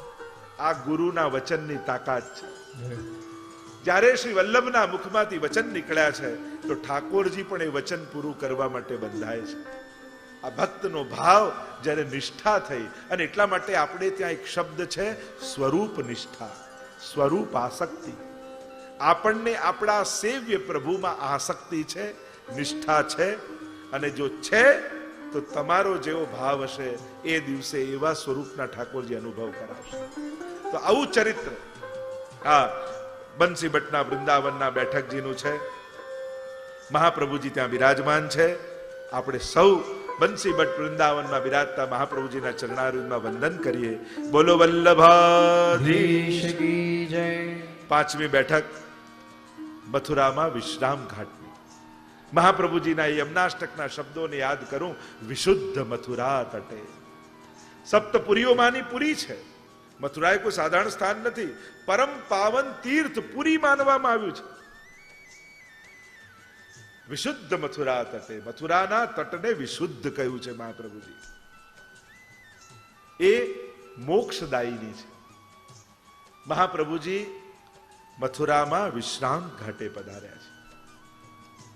વિશ્રામ ઘાટે મહાપ્રભુજી પધાર્યા. જોયું તો આખું સ્થળ નિર્જન બન્યું છે. સ્મશાનની ભૂમિ દેખાઈ મથુરામાં. મહાપ્રભુજીનું મન ખિન્ન થયું કે આવી સ્મશાનની ભૂમિ જ્યાં ચારે બાજુ હોય ત્યાં કઈ રીતે આ પાવન પારાયણ થઈ શકે. એટલે પોતાના ઝારીજીમાંથી જલ અભિમંત્રિત કરીને આપ્યું. કૃષ્ણદાસ મેઘનને કહ્યું કે આ બધે જલ છાંટીને આવો, અને જ્યાં જ્યાં જલ છાંટીશ ત્યાં સુંદર ગામ વસી જશે, નગરી વસી જશે. અને કૃષ્ણદાસ મેઘને જ્યાં જ્યાં જલ છાંટ્યું ત્યાં સુંદર ગામ વસી ગયું. સમયાંતરે મહાપ્રભુજી વિશ્રામ ઘાટની નિકટ પધાર્યા. અને આજે પણ તમે મથુરામાં જાઓ, વિશ્રામ ઘાટ પાસે મહાપ્રભુજીના બેઠકજી બિરાજમાન છે. ત્યાં મહાપ્રભુજી બિરાજમાન થયા. ભાગવતજીનું પારાયણ કરે. 7 દિવસ સુધી મહાપ્રભુજી ભાગવતજીનું પારાયણ કરી અને શ્રી યમુનાજીને સંભળાવવા લાગ્યા. આ વિશ્રામ ઘાટની અનેક અનેક ભાવનાઓ છે. કહેવાય છે કે કંસનો વધ કરી અને ઠાકોરજીએ વિશ્રામ કર્યો હતો એટલે એનું નામ વિશ્રામ ઘાટ છે. એક ભાવ એ પણ બતાવ્યો કે જ્યારે ઠાકોરજી વ્રજમાંથી મથુરા આવ્યા ત્યારે વ્રજથી નીકળીને સૌથી પહેલા મથુરામાં આ સ્થાન ઉપર પ્રભુએ વિશ્રામ કર્યો હતો એટલે એનું નામ વિશ્રામ ઘાટ છે. મહાપ્રભુજી અહીંયા પધાર્યા છે વિશ્રામ ઘાટમાં. સવારનો સમય છે અને સવારના સમયે શ્રી યમુનાજીની શોભાને જોયું આ વિશ્રામ ઘાટ પર, અને મહાપ્રભુજીએ યમુનાજીની આરતી ઉતારી. અને ત્યારથી કહેવાય છે કે આ વિશ્રામ ઘાટ ઉપર યમુનાજીની આરતીનો ક્રમ થયો. આ એ 2 પંક્તિ દ્વારા આપણે યમુનાજીની આરતી કરી લઈએ. જય જય શ્રી સુંદર શ્રી યમને મહારાણી કી જય. કહેવાય છે કે ત્યારથી યમુનાજીની આરતીનો ભાવ આપણે ત્યાં માનવામાં આવે છે. મહાપ્રભુજી નિકટ બિરાજ્યા છે, પારાયણ કર્યું છે ભાગવતજીનું. યમુનાજી અતિ પ્રસન્ન થયા છે. અનેક કથાઓ આની સાથે જોડાયેલી છે. કહેવાય છે કે એ સમયે સુબા યવન હતા અને એણે જે લોકો વિશ્રામ ઘાટે નિત્ય સ્નાન યમુનાજીનો કરવા આવે તો એના દ્વાર ઉપર એવો યંત્ર ચમત્કારી લગાવી દીધો કે જે એ દ્વારમાંથી નીકળે અને એને એવો યંત્ર લગાડ્યો કે એની ચોટી કપાઈ જાય, દાઢી ઉગી જાય, એનો ધર્મ બદલાઈ જાય. કહેવાનો અર્થ, જો આપણે ત્યાં અમુક વાતોને જુદા જુદા સંકેતો દ્વારા સૂચિત કરવામાં આવે છે. એ સમય એવો આક્રાંત માહોલ હતો કે પોતાનો ધર્મ જીવવો પણ કઠિન હતો, સહજ નહોતું. આપણા પૂર્વજોએ કેવો પરિશ્રમ કર્યો છે આપણી સંસ્કૃતિને, ધર્મને ટકાવવા માટે, કેવો ત્યાગ અને કેવો સંઘર્ષ કર્યો છે. અને આજે કોઈ રોકનારું નથી, છતાંય કંઠી પહેરવામાં આપણને તકલીફ થાય છે. એ સમયે ગળું કપાવા, ગોકુલનાથજીના ચરિત્રમાં તમે જુઓ, ફરમાન કરી દીધું, જો કંઠી પહેરશો તો ગળું કાપી નહીશું. તો વૈષ્ણવે કહ્યું, ગળું કપાશે તો કંઠી આપમેળે પડી જશે, બાકી આ હાથે ગળામાંથી કંઠી નહીં નીકળે. ગળું કપાવવા તૈયાર થયા પણ કંઠી ન કાઢી. આવો ગૌરવ લઈને આપણી સંસ્કૃતિને આપણા પૂર્વજોએ જીવંત રાખી છે. અને ત્યારે આ સંસ્કૃતિ આપણા સુધી પહોંચી છે, ત્યારે આ સંસ્કારો આપણા સુધી પહોંચ્યા છે. કેટલો મોટો સંઘર્ષ 500-700 વર્ષ પહેલા આખી સંસ્કૃતિએ કર્યો છે. અને એવો યંત્ર લગાડ્યું કે ચોટી કપાઈ જાય, દાઢી ઉગી જાય. બધા ઉજાગર ચોબે હતા મહાપ્રભુજીના પુરોહિત, એમણે કહ્યું કે અહીંયા તો ધર્મ જીવવો પણ કઠિન થઈ ગયો છે, આપ આચાર્ય છો, આપ કોઈ એવો રસ્તો કરો કે જેથી અમારે ધર્મ જીવવો સહેલો થાય. ત્યારે મહાપ્રભુજીએ કહ્યું, અમે પોતે આ દ્વાર પાસેથી નીકળીશું. અને મહાપ્રભુજી પોતે હાથમાં ગૌમુખી લઈ ભગવત નામ લેતા લેતા જ્યાં દ્વારની નીચેથી નીકળ્યા અને યંત્રનો પ્રભાવ ખતમ થઈ ગયો. કહ્યું કે મહારાજ, આચાર્ય ચરણ, આપે તો આ યંત્રને નિરાશ કર્યો, પણ આ બાદશાહ એમને એમ નહીં માને. આપ કંઈક એવો પ્રભાવ બતાવો જેથી બાદશાહને એની ભૂલ સમજાય. અને ત્યારે મહાપ્રભુજી એક પોતે યંત્ર બનાવી પોતાના શિષ્યોને કહ્યું કે જાઓ, દિલ્હીના મુખ્ય દ્વાર પાસે આ યંત્ર લગાડીને આવો. અને દિલ્હીના દ્વાર પાસે યંત્ર લગાડ્યો અને યંત્રનો પ્રભાવ કેવો, જે દાઢી લઈને નીકળે અને દ્વારની નીચેથી પસાર થાય એટલે દાઢી કપાઈ જાય, ચોટી ઉગી જાય. અને બાદશાહને થયું કે હવે કરવું શું? આ તો જે નીકળે છે દાઢી કપાય છે અને ચોટી લાગી જાય છે, દાઢી કપાય છે અને ચોટી ઉગી જાય છે. કોનો પ્રભાવ છે? તો કેવું, બે ફકીર કોઈ આવ્યા હતા અને એમણે કંઈક બાંધ્યું છે. ત્યારે તપાસ કરીને ચર્ચાઓ ઘણી છે અને કહ્યું કે આ તો વલ્લભાચાર્યજીના શિષ્યો છે. ભૂલ સમજાઈ બાદશાહને અને કહ્યું કે મારા તરફથી એમની પાસે ક્ષમા માંગીને લાવો. એ કોણ છે? એ પ્રતાપી આચાર્ય, મારે એમને જોવા છે. બાદશાહ પોતે તો ન જઈ શકે, પણ એના રાજ્યમાં એ સમયનો સૌથી સુપ્રસિદ્ધ ચિત્રકાર હતો, એનું નામ હતું હોનહાર. અને એને કહ્યું કે તમે એ આચાર્યનું ચિત્ર બનાવીને લાવો, મારે એમના દર્શન કરવા છે. અને એને પોતાનું એટલું બધું અભિમાન ચિત્ર બનાવવાનું કે મારા જેવો ચિત્રકાર આખા રાજ્યમાં કોઈ નથી. અહીંયા ભક્તિના માર્ગમાં ગુણ અને આવડતો કામ નથી કરતી, કૃપા કામ કરે છે. પ્રીતમ પ્રીત હી તે પૈયે યદ્યપિ રૂપ ગુણ શીલ સુઘડતા ઇન બાત ન રીઝઈ. અહીંયા ગુણો કામ નથી આવતા, અહીંયા તો દીનતા કામ આવે છે, ભાવ કામ આવે છે. અને મહાપ્રભુજી બિરાજ્યા છે ગોકુલના ઘાટ પર અને આ આવ્યો છે. મહાપ્રભુજી સુબોધનીજીની વ્યાખ્યા કરી રહ્યા છે, માધવ ભટ્ટ કાશ્મીરી લખી રહ્યા છે, કૃષ્ણદાસ મેઘન બે હાથ જોડીને મહાપ્રભુજીના વચનોને સાંભળી રહ્યા છે. અને દમલાજી હમણાં આવ્યા છે અને મહાપ્રભુજીને સાષ્ટાંગ દંડવત કર્યા છે. અને આ દ્રશ્યની જ્યાં ઝાંખી હોનાર ચિત્રકારે કરી, તુરંત લઈને એને એટલો એટલો કુશલ પોતાના ચિત્રમાં, ક્ષણભારમાં તો ચિત્ર બનાવવા જાય અને બનાવવા જાય ને અદ્રશ્ય થઈ જાય, બનાવે ને પાછું અદ્રશ્ય થઈ જાય, બનાવે ને પાછું અદ્રશ્ય. 3 વાર આવું થયું. એને થયું મારાથી કોઈક ભૂલ થઈ રહી છે. હું બનાવી તો રહ્યો છું, પણ જેનું ચિત્ર બનાવું છું એની આજ્ઞા મેં નથી લીધી. લાવો પહેલા એની આજ્ઞા લઈ આવું. આવ્યો મહાપ્રભુજી પાસે, વંદન કર્યા, ક્ષમા માંગી કે આપનું ચિત્ર ચોરી છુપેથી હું બાદશાહના હુકમથી બનાવતો હતો, પણ આપનો પ્રભાવ મને આજે અનુભવ થયો.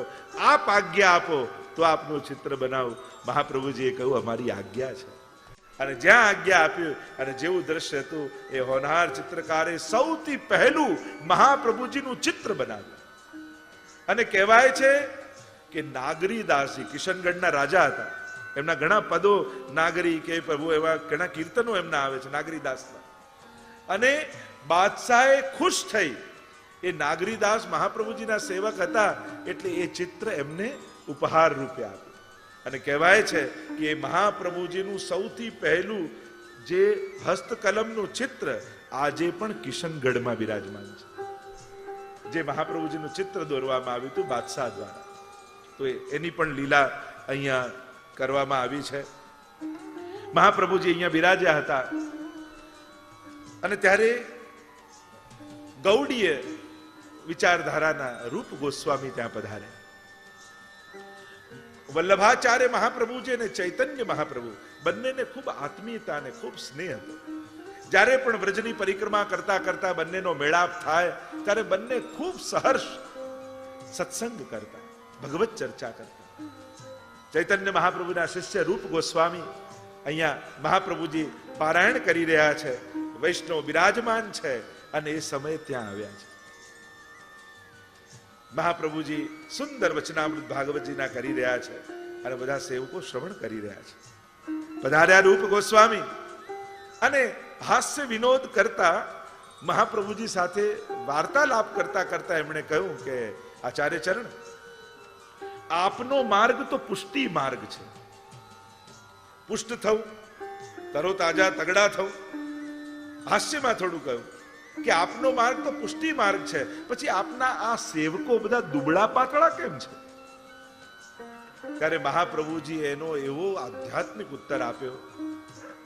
કહ્યું, मैं तो इनको बहुत बरज्यो, या मार्ग में मत आओ, फिर भी आए तो ताको फल भुगत है. मैं तो આમને બહુ વઢ્યો, નારાજ થયો, એમને ના પાડી આ માર્ગમાં ન પડો, છતાંય પડ્યા તો હવે ફળ ભોગવી રહ્યા છે. અને આ વાત સાંભળી રૂપ ગોસ્વામી પોતાના ગુરુ પાસે ગયા. ચૈતન્ય મહાપ્રભુને કહ્યું કે આજે વલ્લભાચાર્યજીનો મેળાપ થયો. અચ્છા, આચાર્યચરણ મળ્યા, શું વાત થઈ? તો કહ્યું કે મેં એમને કહ્યું કે આપનો માર્ગ તો પુષ્ટિ માર્ગ છે, પછી આપના સેવકો દુબળા પાતળા કેમ છે? તેમણે શું કહ્યું?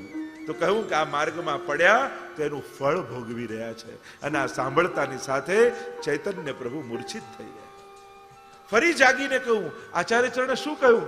તો કે આ માર્ગમાં પડ્યા તો એનું ફળ ભોગવી રહ્યા છે. મૂર્છિત થઈ ગયા. ત્રીજી વાર પૂછ્યું તો શિષ્ય કહ્યું, ગુરુદેવ આપ મૂર્છિત થઈ જાઓ, હવે હું નહીં કહું. પણ મને સમજમાં ના આવ્યું કે આ વાતમાં એવું તો શું છે કે આપ સાંભળીને મૂર્છિત થઈ જાઓ છો. ત્યારે એમને સમજાવતા કહ્યું કે આચાર્ય ચરણની વાણી તો બહુ ગહન છે. એમણે એ કહ્યું કે મેં તો આ માર્ગમાં આવવાની ના પાડી એટલે કે આ માર્ગ તો પ્રભુના વિરહનો માર્ગ છે, તાપ ક્લેશનો માર્ગ છે. આ માર્ગમાં ગમે તેનું કાર્ય નથી, ન આવો. પણ જો આ માર્ગમાં આવ્યા છો તો કે હવે એનું ફળ એટલે કે પરમ વિરહનો અનુભવ કરી રહ્યા છે. અને એટલા માટે ભગવદ વિરહને કારણે એમના શરીર સુકાઈ ગયા છે. કારણ કે જેને ઠાકોરજીનું જેમાં મન લાગી ગયું હોય એને પછી ક્યાં ભૂખ તરસ રહે છે?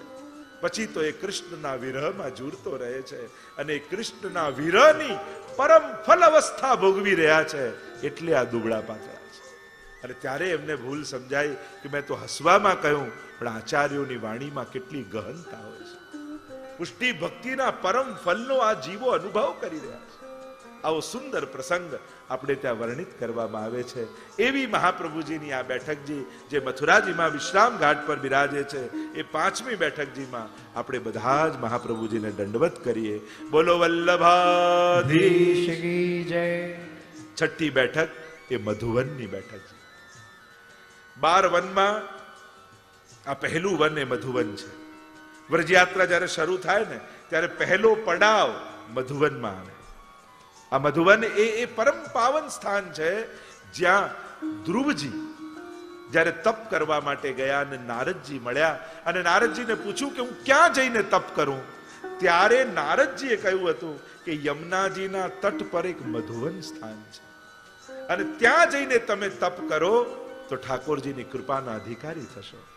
એટલે ધ્રુવજીએ આ સ્થાન પર તપ કર્યું હતું અને પ્રભુ પ્રસન્ન થઈ અને ધ્રુવજીને ધ્રુવલોકની પ્રાપ્તિ થઈ હતી. એવી આ પરમ પવિત્ર ભૂમિ છે. જે ભૂમિ ઉપર કોઈએ તપ કર્યું હોય, કોઈએ સેવા કરી હોય, કોઈએ અખંડ જપ કર્યા હોય, એ ભૂમિ સાધારણ નથી રહેતી, એ ભગવત ભૂમિ થઈ જાય છે. ત્યાં બેસીને તમે એક માળા પણ ફેરવો ને તો તમને એ ફળ મળે જે અનંત ગણું હોય. ત્યાં એક માળા પણ 1.25 લાખના જપ બરાબર હોય છે. આવા તપોભૂમિ, આવી પુણ્ય ભૂમિ પર કરેલું પુણ્ય એ સાધારણ નથી હોતું, એનું અનંત ગણું ફળ માનવામાં આવે છે. તો એની મહત્તા માનવામાં આવે છે. એવું આ સ્થાન મધુ નામના દૈત્યનો ભગવાને અહીંયા ઉદ્ધાર કર્યો હતો એટલે આ મધુવન કહેવાય છે. એવું આ પવિત્ર સ્થાન છે. અહીંયા મધુવનિયા ઠાકોરજી બિરાજમાન છે. મહાપ્રભુજી અહીંયા આવીને બિરાજમાન થયા. કદંબના વૃક્ષ નીચે મહાપ્રભુજી પારાયણ કરવા માટે બિરાજ્યા અને પારાયણ મહાપ્રભુજી કરે તો અહીંયા મધુવનિયા ઠાકોરજીનું મંદિર અને રોજ એમાં બિરાજતા પ્રભુ મહાપ્રભુજીની સન્મુખ આવીને બિરાજે. રોજ એમનો એક ભક્ત દર્શન કરવા જાય. પહેલા દિવસે ગયો તો ઠાકોરજી મંદિરમાંથી ગાયબ, બીજા દિવસે ગયો તો ગાયબ. થયું કે પ્રભુ ગયા ક્યાં? થોડી વાર બેઠો ને પ્રભુને આવતા જોયા. પૂછ્યું કે આપ ક્યાં પધારી ગયા હતા? તો કે અહીંયા વલ્લભાચાર્યજી પધાર્યા છે, એ ભાગવતજીનું પારાયણ કરી રહ્યા છે અને આપના મુખેથી ભાગવતજીનું શ્રવણ કરવા માટે હું ગયો હતો. એમ કરજે, કાલથી તું થોડો મોડો આવજે, જ્યારે પારાયણ પૂરું થઈ જાય પછી હું તને દર્શન આપીશ. આપણે ત્યાં એ માનવામાં આવે છે કે જે તીર્થમાં ભાગવતજીનું પારાયણ થાય ત્યારે એ તીર્થના દેવતા એ ભાગવતજીનું શ્રવણ કરવા આવે છે. એવું આ સુંદર સ્થાન મધુવનમાં જ્યાં મહાપ્રભુજીએ કૃપા કરી અને ભાગવતજીનું પારાયણ કર્યું, એ સ્થાનમાં બિરાજતા મહાપ્રભુજીને આપણે સૌ વંદન કરીએ. બોલો વલ્લભાધીશ કી જય. 7મી બેઠક કમોદવનમાં ભાગવતજીનું પારાયણ મહાપ્રભુજીએ અહીંયા કર્યું. આ એ સ્થાન છે જ્યાં ઠાકોરજીએ વેણુનાદ કરી ભક્તોને બોલાવ્યા હતા છાક લીલા માટે. કૃષ્ણદાસ મેઘન સાથે મહાપ્રભુજી અહીંયા પધાર્યા છે, ભાગવતજીનું પારાયણ કર્યું છે. પારાયણ પૂર્ણ થતા કૃષ્ણદાસ મેઘને પ્રશ્ન કર્યો, આનું નામ કુમુદવન કેમ છે? ત્યારે મહાપ્રભુજીએ લીલા સમજાવી કે એકવાર શરદની રાત્રિમાં સ્વામીજી સાથે ઠાકોરજી અહીંયા પધાર્યા હતા અને પધાર્યા અને સ્વામીજીએ કહ્યું, મારી ઈચ્છા એ છે કે અહીંયા કુમુદીનું વન બને, અનેક કુમુદીઓ ખીલી હોય એવું સુંદર સરોવર અને કુમુદીનું વન થાય. અને ત્યારે કુમુદા અને કુમુદી આ બે સખીને ઠાકોરજી બોલાવ્યા અને આજ્ઞા કરી કે સ્વામીજીની ઈચ્છા છે એટલે અહીંયા સુંદર કુમુદીનું વન બનાવી. જો આપણે ત્યાં કમળ અને કુમુદી બે વસ્તુઓ, લાલ ખીલે ને એને કમળ કહેવાય અને સફેદ રાત્રિના સમયે ખીલે એને કુમુદી કહેવાય. શ્વેત કુમુદીઓનું વન. કમલ કુમુદ નાના અલી સુંદર મધુર કરે ત્યાં ગાન. વલ્લભાખ્યાનમાં પણ યાદ કર્યા છે. તો શ્વેત જે કમળો ખીલ્યા હોય એને કુમુદી કહેવાય, જે રાત્રિના સમયે ચંદ્રમાને જોઈને ખીલે, અને કમળ હોય એ સવારના સમયે સૂર્યને જોઈને ખીલે. પણ અહીંયા તો સૂર્ય રૂપ ઠાકોરજીનું મુખારવિંદ અને ચંદ્ર રૂપ સ્વામીજીનું મુખારવિંદ, એટલે કમળ અને કુમુદ બંને એક સાથે ખીલી જાય. આજ્ઞા કરી કુમુદા કુમુદીને કે તમે સુંદર વન બનાવો, અને જેવી આજ્ઞા થઈ એવી આજ્ઞાથી સુંદર કુમુદીનું વન બનાવ્યું છે, એટલે એનું નામ કુમુદ વન પડ્યું છે. સુંદર લીલાઓનું વર્ણન કર્યું છે. વિનંતી કરી વૈષ્ણવે કે જયરાજ, અહીંયા જે ઠાકોરજીની લીલા થાય છે એ લીલાના અમને દર્શન કરાવો. અને મહાપ્રભુજીએ આજ્ઞા કરી, હું તમને આજ્ઞા કરું છું, નેત્રો બંધ કરો અને હવે સામે ખોલીને જુઓ. અને જ્યાં જોયું ત્યાં સરોવરમાં ઠાકોરજીની જલ વિહારના દર્શન મહાપ્રભુજીએ કૃપા કરી પોતાના નિજ ભક્તોને કરાવ્યા.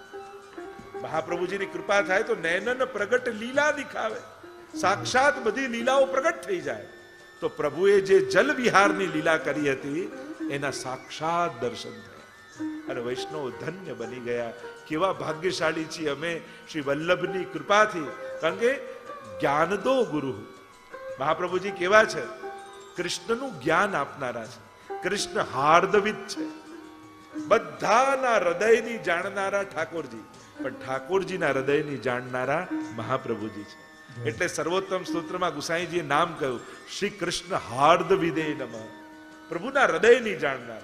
આજે ઠાકોરજીને શું આરોગવું છે, આજે પ્રભુને શું ધરવું છે, આજે પ્રભુને શું પહેરવું છે, આજે પ્રભુને કયો મનોરથ આનંદ લેવો છે, આ પ્રભુના મનની જાણનારા મહાપ્રભુજી છે.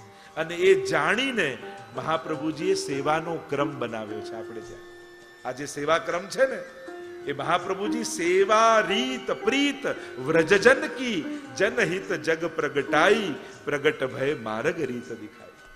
તો આ સેવાની રીત અને પ્રીત જે પ્રભુને ગમે છે એવી મહાપ્રભુજીએ પ્રગટાવી છે.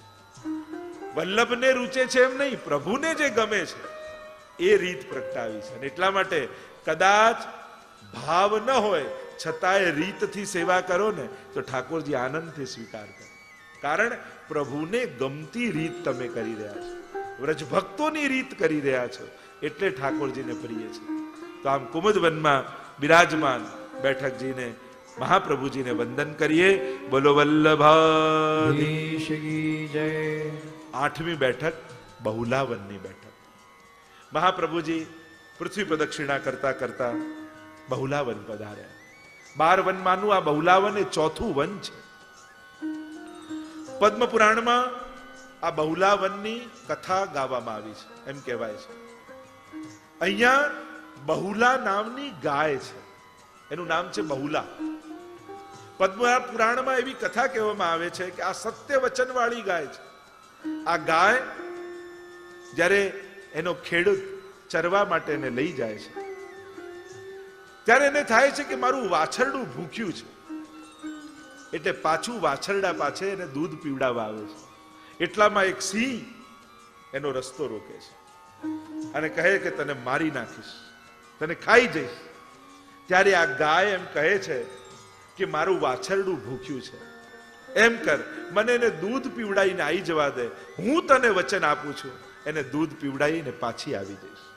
અરે તારો શું ભરોસો, તને છોડી દઉં ને પાછી ના આવે તો? હું તને વચન આપું છું. સિંહને ભરોસો આવ્યો, ગાયને જવા દીધું. રાહ જોવા લાગ્યો, આ જ જગ્યાએ તારી રાહ જોઉં છું. અને ગાય પોતાના વાછરડાને દૂધ પીવડાવે છે, આંખમાંથી આંસુ સારે છે. મારા વાછરડાને ખબર નથી કે આ જીવનમાં છેલ્લી વાર દૂધ પી રહ્યો છે. મેં એને વચન આપ્યું છે અને મારા વચનને હું નહીં તોડું. અને વાછરડાએ દૂધ પી લીધું એટલે ગાય પાછી ચાલી. સિંહ પ્રતીક્ષા કરી રહ્યો હતો અને કહ્યું કે હું આવી ગઈ છું, મને મારી ના ખાઈ જા. અને ત્યારે એ સિંહમાંથી સાક્ષાત યમરાજ પ્રગટ થઈ ગયા અને કહ્યું કે હું તો તારી પરીક્ષા કરવા માટે આવ્યો હતો, તને મારવા માટે નહોતો આવ્યો. જા, હું તને આશીર્વાદ આપું છું, તને હું મારીશ તો નહીં પણ તું ચિરંજીવી થઈ જઈશ. તારા મર્યા પછી પણ ગામના લોકો તારી મૂર્તિ બનાવશે અને તારી અનંત કાલ સુધી પૂજા થશે. આવું વચન યમરાજે આપ્યું.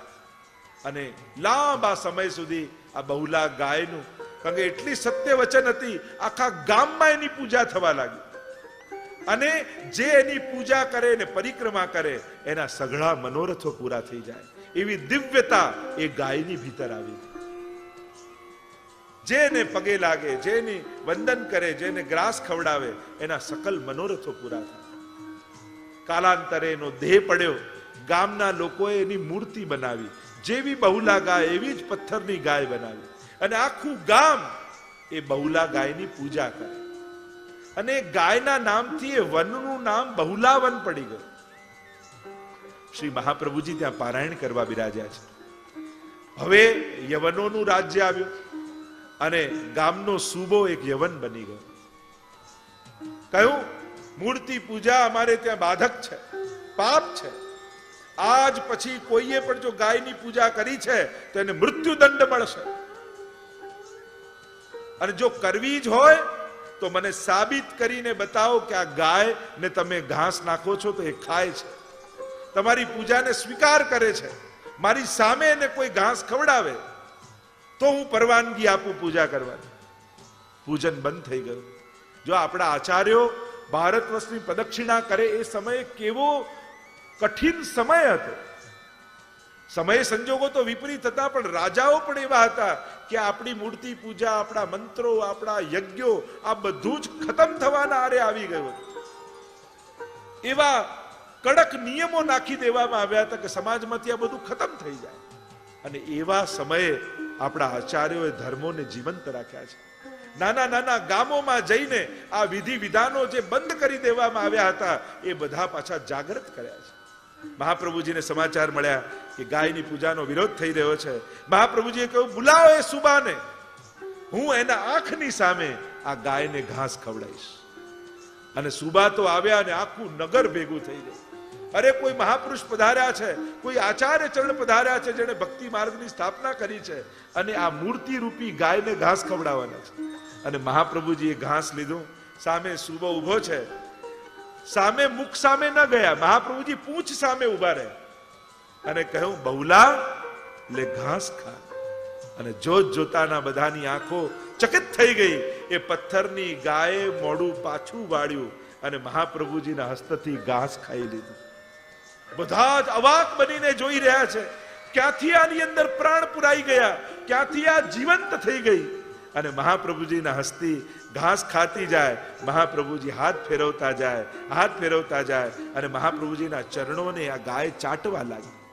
અવાક બનીને બધા જોવા લાગ્યા. અને સુબો ચરણોમાં પડ્યો. કહ્યું કે મને મારી ભૂલ સમજાઈ ગઈ, આજ પછી આપને જે યોગ્ય લાગે એમ કરજો. અને પરવાનગી મળી ગઈ. આખા ગામમાં જય ઘોષ થવા લાગ્યો. જગતગુરુ વલ્લભાચાર્યનો જય હો, જય હો, ચારે બાજુ જય ઘોષ થવા લાગ્યા. અને મહાપ્રભુજીએ સાકાર બ્રહ્મવાદૈક સ્થાપકો વેદ પારગ, સાકાર બ્રહ્મવાદની સ્થાપના મહાપ્રભુજીએ જુદા જુદા અનેક પ્રકારથી કરી છે. એ સમયે જ્યારે મૂર્તિ પૂજાનો વિરોધ થતો હતો એ સમયે મહાપ્રભુજીએ મૂર્તિ પૂજાની સ્થાપના કરી. ભગવાનને મૂર્તિ રૂપે આપણે નથી પૂજતા, આપણે મૂર્તિને ભગવાન રૂપે નથી પૂજતા, પણ ભગવાન આ સ્વરૂપે બિરાજે છે. જ્યારે પ્રાણ પ્રતિષ્ઠા થાય ત્યારે એમાં પ્રાણ પૂરવામાં આવે, એટલે જ એને કહેવાય પ્રાણની પ્રતિષ્ઠા.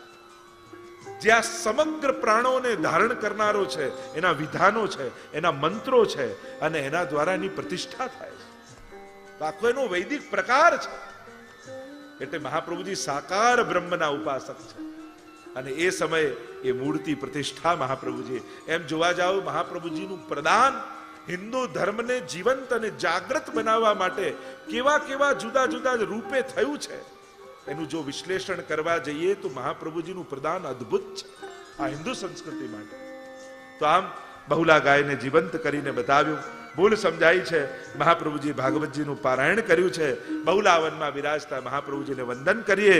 બોલો વલ્લભાધીશ કી જય. નવમી બેઠકજી રાધા કૃષ્ણ કુંડ ઉપર મહાપ્રભુજી ત્યાં બિરાજ્યા છે. કહેવાય છે કે 1 મહિનો મહાપ્રભુજી અહીંયા બિરાજ્યા છે અને ભાગવતજીના પારાયણ કર્યા છે.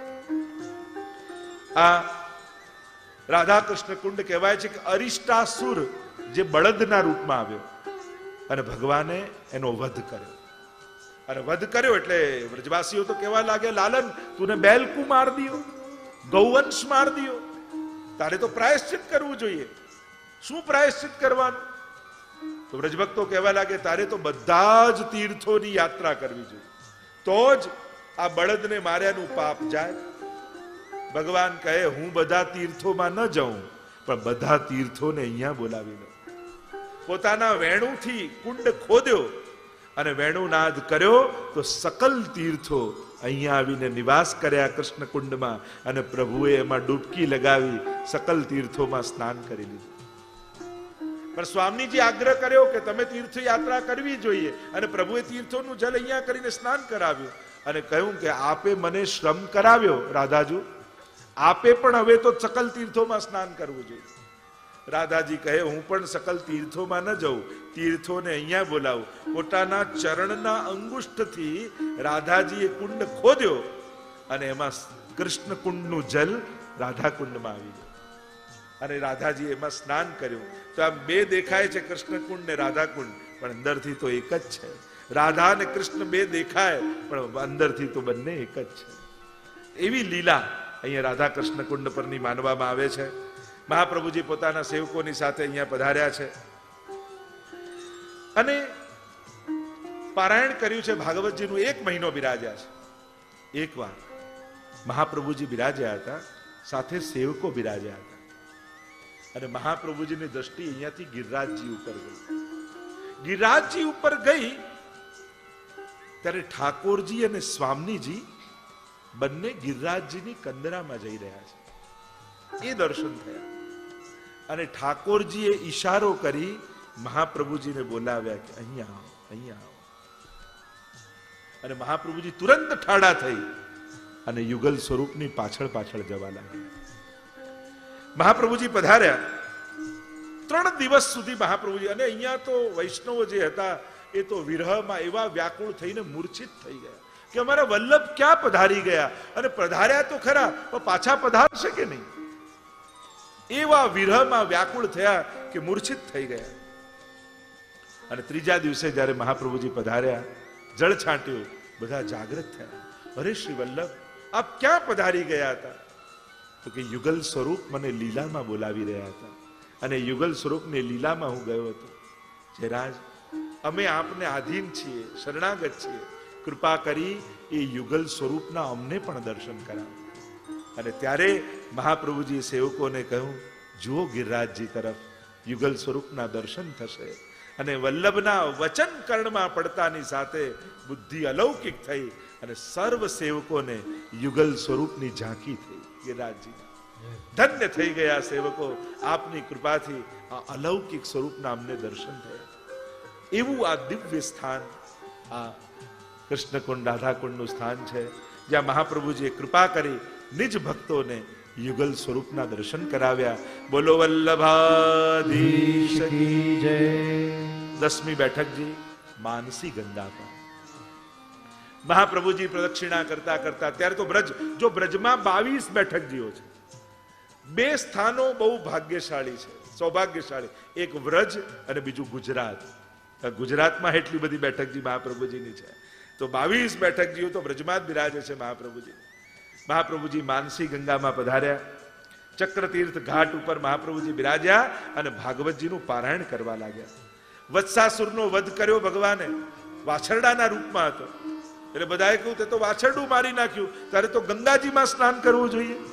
પ્રભુ કે હું ગંગાજીમાં થોડી જાઉં, ગંગાજીને અહીંયા પ્રગટાવું. અને પોતાના મનમાંથી ઠાકોરજીએ ગંગાજીને પ્રગટ કરાવ્યા, એટલે આનું નામ છે માનસી ગંગા, કે જે પ્રભુના મનમાંથી પ્રગટ થયા છે.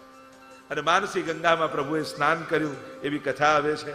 આ માનસી ગંગા આખો દૂધથી ભરેલો છે એવો ભાવ બતાવવામાં આવે છે. મહાપ્રભુજી અહીંયા બિરાજ્યા છે. મહાપ્રભુજી પધાર્યા એના 1 મહિના પૂર્વ અહીંયા ચૈતન્ય મહાપ્રભુ બિરાજતા હતા અને 1.25 લાખ જપ કરવાનો નિયમ લઈને બિરાજ્યા હતા. મહાપ્રભુજી પધાર્યા, બંનેનો સમાગમ થયો છે, સત્સંગ થયો. વાત કરી ચૈતન્ય મહાપ્રભુએ કે ગાયના શિંગડા પર રાઈનો દાણો રહે એટલી વાર પણ કોઈ ભગવત નામ લે ને તો એનો ઉદ્ધાર થઈ જાય. મહાપ્રભુજીએ કહ્યું, બિલકુલ સાચી વાત છે, પણ એનાથી આગળ એક વાત એ પણ છે કે ગાયના શિંગડા પર રાઈનો દાણો રહે એટલી વાર પણ કોઈ ભગવાનને ભૂલે તો કલયુગ પ્રવેશ કરી જાય. એટલે જ મહાપ્રભુજી આજ્ઞા કરે છે, તસ્માત સર્વાત્મના નિત્યમ શ્રી કૃષ્ણ શરણમ મમ વદદ ભીરેવ સતતમ સ્થે મિત્યે મે મતિ.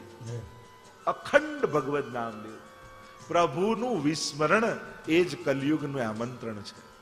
જ્યારે જ્યારે આપણે પ્રભુને ભૂલીએ છીએ ત્યારે કલયુગ આપણી ભીતર પ્રવેશી જાય છે. મહાપ્રભુજી એટલે જ આજ્ઞા કરે છે, સતત પ્રભુને સ્મરણમાં રાખો. ચાલતા ફરતા હરતા કરતા જ્યાં બી જ્યારે પણ મોકો મળે મનમાં શ્રી કૃષ્ણ શરણમ મમ, શ્રી કૃષ્ણ શરણમ મમ અખંડ જાપ કરતા રહેવું જોઈએ. આ માનસી ગંગા એવું પાવન સ્થાન છે. ચકલેશ્વર મહાદેવ વિરાજમાન છે. નિત્ય મહાપ્રભુજી પારાયણ કરતા મહાદેવજી એનું શ્રવણ કરવા માટે પધારતા. ભાગવતજીના પારાયણ દ્વારા અહીંયા મહાપ્રભુજીએ સર્વ ઉપર કૃપા કરી છે. માનસી ગંગામાં બિરાજતા મહાપ્રભુજીને વંદન કરીએ. બોલો વલ્લભાધીશ કી જય. 11મી બેઠક ચંદ્ર સરોવર પરાસોલી પર. આનું નામ પરમ રાસસ્થલી હતું. અપભ્રંશ થઈને પરાસોલી થઈ ગયું. આ એ સ્થાન છે જ્યાં પ્રભુએ મહારાસ કર્યો હતો. અહીંયા ચંદ્ર સરોવર છે. પ્રભુએ જ્યારે વેણુનાદ કર્યો ત્યારે કહેવાય છે કે ચંદ્રમાનો ઉદય આ સરોવરમાંથી થયો હતો, એટલે આનું નામ ચંદ્ર સરોવર છે. અહીંયા મહાપ્રભુજી આવીને બિરાજ્યા છે. 7 દિવસ સુધી પારાયણ કર્યું છે. વૈષ્ણવોને રાસના દર્શન કરાવ્યા મહાપ્રભુજી. વૈષ્ણવોએ વિનંતી કરી કે જયરાજ, અહીંયા કઈ લીલા પ્રભુની થઈ, કૃપા કરીને અમને દર્શન કરાવો. મહાપ્રભુજીએ રાસલીલાનું વર્ણન કર્યું અને વૈષ્ણવને કૃપા કરીને પ્રગટ નેત્રોથી રાસલીલાના દર્શન કરાવ્યા. એવું આ પાવન સ્થાન એ આ પરાસોલીનું છે. આ સ્થાન સુરદાસજીનું સ્થાન છે, જ્યાં સુરદાસજીએ દ્રઢઈને ચરણન કેરો ભરોસો, શ્રી વલ્લભ નક ચંદ્ર છટાભિન સબ જગમાં જ અધેરો. આ પદ ગાયું હતું. 8 દ્વાર ગિરિરાજજીના છે અને અષ્ટ સખાઓ એના મુખિયા છે. તો આ સુરદાસજીનું દ્વાર અહીંયા છે, જ્યાં સુરદાસજી ઉપર કૃપા થઈ. ગિરિરાજજી જ્યારે મહાપ્રભુજી ભાગવતજીનું પારાયણ કરી રહ્યા હતા ત્યારે એક વૈષ્ણવે વિનંતી કરી કે જયરાજ, ગિરિરાજજીનું શું સ્વરૂપ છે અને આ જ નેત્રોથી ગિરિરાજ બાબાના પ્રગટ દર્શન અમને કઈ રીતે થાય? જ્યારે આવો પ્રશ્ન એક વૈષ્ણવે મહાપ્રભુજીને અહીંયા કર્યો ત્યારે મહાપ્રભુજીએ કહ્યું કે કોઈ 3 વાર સળંગ ગિરિરાજજીની પરિક્રમા કરે તો એને સાક્ષાત ગિરિરાજ બાબાના આધિદૈવિક સ્વરૂપના દર્શન થાય. અને જ્યારે આવા વચનો મહાપ્રભુજીના મુખે સાંભળ્યા વૈષ્ણવે, ત્યારે એના મનમાં સંકલ્પ થયો કે શ્રી વલ્લભની આજ્ઞા થઈ છે તો હું 3 વાર ગિરિરાજજીના દર્શન કરીશ, પરિક્રમા કરી અને પ્રગટ દર્શન કરીશ. અને વૈષ્ણવ ચાલવા લાગ્યો. પણ ચાલીને જ્યાં જવા જાય એટલામાં સામે એક શ્વેત ભુજંગ સર્પ બેસેલો દેખાયો. એને થયું કે ક્યાંક અપસુકન થઈ ગયું, સર્પ દેખાઈ ગયો. એટલે દોડતા દોડતા આગળ નીકળી ગયો. આગળ નીકળ્યા તો એક ગ્વાલ દેખાયો અને એને કહ્યું કે તમે આગળ જાઓ છો તો સાવધાનીથી જજો, આગળ મેં સિંહ જોયો છે. થયું કે મેં તો સંકલ્પ કર્યો છે, હવે ડરવું નથી, મારે તો આગળ જ વધવું છે. આગળ ગયો તો એક સિંહ દેખાયો. મનમાં વલ્લભનું નામનું સ્મરણ કરી રહ્યા છે, પ્રભુના નામનું સ્મરણ કરે છે અને બચતા ભાગતા જ્યાં આગળ ગયા તો સિંહ અદૃશ્ય થઈ ગયો. અને હજી આગળ ગયા તો પૂંછડીના ભાગમાં એક સુંદર ગાય દેખાય. થયું કે આ ગાય અહીંયા ક્યાંથી આવી? ગાયને વંદન કરીને આગળ આવ્યા અને 3 વાર આ રીતે પરિક્રમા કરી. પણ એને થયું કે મને તો ગિરિરાજજીના પ્રગટ દર્શન ન થયા. મહાપ્રભુજીએ કહ્યું કે 3 વાર પરિક્રમા કરશો તો દર્શન આપશે. આવ્યા મહાપ્રભુજી પાસે, વિનંતી કરી જયરાજ, આપે આજ્ઞા કરી હતી કે 3 વાર જો ગિરિરાજજીની પરિક્રમા સળંગ કરું તો મને ગિરિરાજ બાબા પ્રગટ સ્વરૂપે દર્શન આપે, તો મને તો દર્શન ન થયા. મહાપ્રભુજી હસ્યા અને કહ્યું, સામે એક સર્પ બેઠો હતો, એ ગિરિરાજજી નહીં તો બીજું કોણ હતું? એક ગ્વાલ મળ્યા, એ ગિરિરાજજી નહીં તો બીજું કોણ હતું? એ સિંહ રૂપે દેખાયા, એ ગિરિરાજજી નહીં તો બીજું કોણ હતું? એ ગાય રૂપે દર્શન આપ્યા, એ ગિરિરાજજી નહીં તો બીજું કોણ હતું? અધિકાર ન હોય તો સામે પ્રગટ થયેલા પ્રભુ પણ પ્રભુ જેવા ન લાગે. એમ મહાપ્રભુજીએ કહ્યું, તારો અધિકાર પ્રગટ દર્શનનો નહોતો, પણ મારા વચનને રાખીને તું ગયો હતો એટલે ગિરિરાજજીએ તને દર્શન આપ્યા. આ બધા સ્વરૂપો પ્રગટ ગિરિરાજજીના જ છે. અને ગિરિરાજજીએ પ્રગટ રૂપે તારી સન્મુખ આવ્યા, તને દર્શન આપ્યા, પણ પ્રગટ સ્વરૂપના દર્શનનો તારો અધિકાર નહોતો, એટલે સામે આવેલા ઠાકોરજી પણ ઠાકોરજી તને ન લાગ્યા. એટલે અધિકાર બહુ મહત્વનો છે. અહીંયા મહાપ્રભુજી સમજાવે છે અને આજ્ઞા કરે છે, જેનો જેવો અધિકાર હોય એવી એને પ્રાપ્તિ થાય. અને જો અધિકાર ન હોય અને છતાંય પરાણે દર્શન કરવાની કોશિશ કરે તો એને સામે આવેલા ઠાકોરજી પણ પ્રભુ તરીકેનો આનંદ ના આપી શકે. એટલા માટે જીવનો અધિકાર જેવો હોય એટલી જ પ્રાપ્તિ થાય, એમ મહાપ્રભુજીના વચન થયા. પણ વચન એ હતા કે 3 વાર પરિક્રમા કરે તો ગિરિરાજજી દર્શન આપે છે. અહીંયા એવી કૃપા વૈષ્ણવ પર કરી છે. અહીંયા 11મી બેઠક ચંદ્ર સરોવર પર મહાપ્રભુજીને વંદન કરીએ. બોલો વલ્લભાધીશ કી જય. 12મી બેઠકજી આન્યોરમાં સદુ પાંડેના ઘરે શ્રી મહાપ્રભુજી વિરાજમાન છે. શ્રીનાથજી આજ્ઞા કરી છે, મહાપ્રભુજી પૃથ્વી પ્રદક્ષિણા કરી રહ્યા છે. પૃથ્વી પ્રદક્ષિણા કરતા કરતા પરિક્રમા તીજી ચિત आई और झारखंड में प्रभु ने जताई अब के मोही मिलो मन भाई. મહાપ્રભુજી પ્રદક્ષિણા કરતા કરતા ઝારખંડ પધાર્યા અને ત્યાં શ્રીનાથજી બાવાએ આજ્ઞા કરી કે હું બ્રજમાં પ્રગટ થયો છું, આપ અહીંયા પધારો અને મારી સેવા જગતમાં પ્રગટ કરો. અને મહાપ્રભુજી પૃથ્વીકર્મા છોડી અને સીધા બ્રજમાં આવ્યા છે. ગિરિરાજને આશ્વાસ દીધો ધરી કોમલ ચરણ અને હરખે તે સામા આવ્યા ગોવર્ધન ઉદ્ધરણ. સદુ પાંડેના ઘરે મહાપ્રભુજી પધાર્યા. રોજ દીકરી નરો દૂધનો કટોરો લઈને શ્રીનાથજીને પાવા જાય છે. મહાપ્રભુજી પધાર્યા છે અને અહીંયા સાંજના સમયે બધા જ બ્રજવાસીઓ ભેગા થઈ ગયા છે. પૂછ્યું છે, આ કોણ પ્રગટ થયું છે? તો કહ્યું, રોજ દૂધ પાવા તો જઈએ છે, પણ એ કોણ છે, એનું શું સ્વરૂપ છે, શાસ્ત્રોમાં એમનો શું ઉલ્લેખ છે, અમે કાંઈ જાણતા નથી. અને ત્યારે મહાપ્રભુજી શાસ્ત્રોના પ્રમાણ આપી આપી સમજાવે, આ કોઈ સાધારણ દેવતા નથી, આ તો દેવ દમન શ્રીનાથજી છે. ગર્ગ સંહિતામાં જેનો ઉલ્લેખ મળે છે, મધ્યે તું ગોવર્ધન નાથો શૃંગાર મંડલે, કલિયુગના 4500 વર્ષ વ્યતીત થશે ત્યારે શૃંગાર મંડળ બ્રજમંડળમાં ગિરિરાજજીની મધ્યમાંથી સ્વયં ગોવર્ધન નાથ રૂપે શ્રી કૃષ્ણ પ્રગટ થવાના છે. આ તો એ પધાર્યા છે. કહ્યું કે આપ આચાર્ય છો, આપ સ્વરૂપ સમજાવી શકો, અમે તો જાણતા નથી, આપ પધારો ને એમને પ્રગટ કરો. અને વર્ણન કરતા બીજા દિવસની સવાર પડી છે.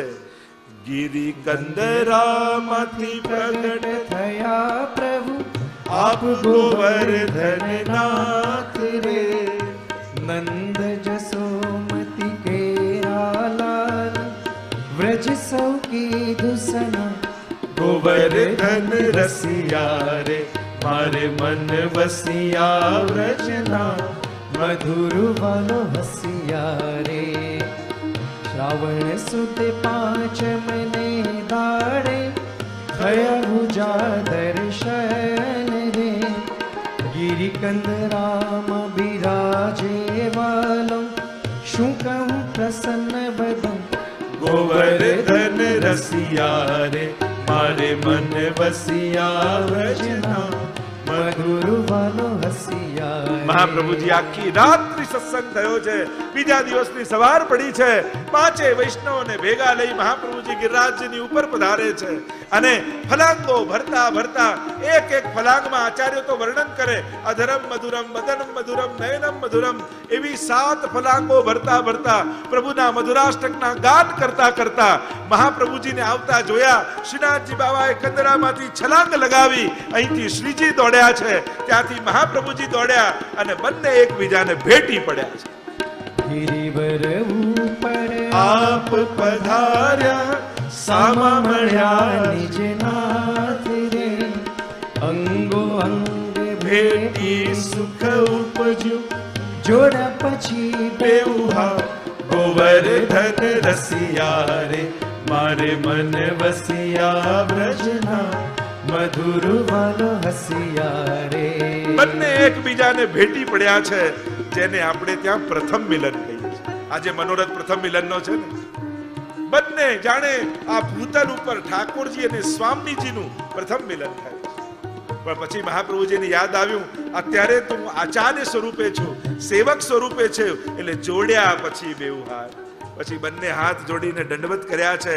નાનકડું સુંદર મંદિર સિદ્ધ કરાવ્યું છે અને ઘાસનું એક સુંદર નાનકડું ઝૂંપડા જેવું મંદિર કરી ઠાકોરજીને પાટ પધરાવ્યા છે. કોઈને કહ્યું કે લાવ ઉપરણા લાવ, કોઈને કહ્યું લાવ ધોતી લાવ. ઠાકોરજીને ધોતી ધરાવી, ઉપરણો ધરાવ્યો, પાગ બાંધી, મોરપીછ પડ્યું હતું ખોસી દીધું, ગુંજાની અનેક વેલો હતી એને પરોઈ પરોઈ માળા સિદ્ધ કરી અને માળા ધરાવી અને ઠાકોરજીને પાટોત્સવનું તિલક કર્યું અને પ્રભુને અક્ષય તૃતીયાના દિવસે મહાપ્રભુજીએ પાટ પધરાવ્યા છે. ગોવર્ધન ઉદ્ધરણ ધીરેનું નામ ધર્યું શ્રીનાથ રે. મોર પીછનો મુગટ ધરાવ્યો, બંસી દીધી હાથ. ગોવર્ધન રસિયા રે, મારે મન વસિયા વ્રજના, મધુર વાલો હસિયા રે. ઉમનદાસ આદિને, રામદાસ ચૌહાણ આદિને સેવાનો ક્રમ બતાવ્યો, કીર્તનનો ક્રમ બતાવ્યો અને ઠાકોરજીને પાટ પધરાવી મહાપ્રભુજી સદ્દુ પાંડેના ઘરે પધાર્યા અને ત્યાં 3 દિવસ બિરાજી અને મહાપ્રભુજીએ ભાગવતજીનું પારાયણ કર્યું અને પારાયણ કરી ત્યાં મહાપ્રભુજીની બેઠકજી વિદ્યમાન કરી અને એટલે આન્યોરમાં સદ્દુ પાંડેના ઘરે શ્રી મહાપ્રભુજી બિરાજમાન છે. મહાપ્રભુજીને વંદન કરીએ. બોલો વલ્લભાધીશ કી જય. 13મી બેઠક ગોવિંદ કુંડ ઉપર બિરાજમાન છે. ગોવિંદ કુંડ ઉપર ગિરિરાજજીની તરેટી. ઇન્દ્રમાન ભંગનો પ્રસંગ બધાને યાદ છે. ઇન્દ્રના માનનું ભંગ થયું. સુરભી ગાયને લઈને આવ્યો, ઐરાવત હાથીને લઈને આવ્યો, પ્રભુનો દુગ્ધાભિષેક કર્યો અને એ દૂધ બધું ગોવિંદ કુંડમાં ભેગું થયું અને એ દૂધથી ભરેલો આખો ગોવિંદ કુંડ છે. એટલે ગિરિરાજજીની ગાથા અને મહત્તામાં આ ગોવિંદ કુંડ પણ મહત્વનું. એટલે જ આપણે કહીએ છે વ્રજ રજ મેં લોટત ગોવિંદ કુંડ મેં નહીએ, તરેટી શ્રી ગોવર્ધન કી રહીએ. તન પુલकित व्रज रज में लोटत, तन पुलकित व्रज रज में लोटत, गोविंद कुंड में नहीं ये.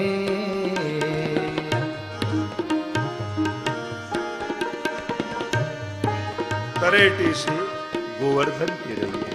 ગિરિરાજજીની તરેટીમાં આ ગોવિંદ કુંડ વિરાજમાન. તન પુલकित ब्रज रज में लोटत और गोविंद कुंड में नहीं.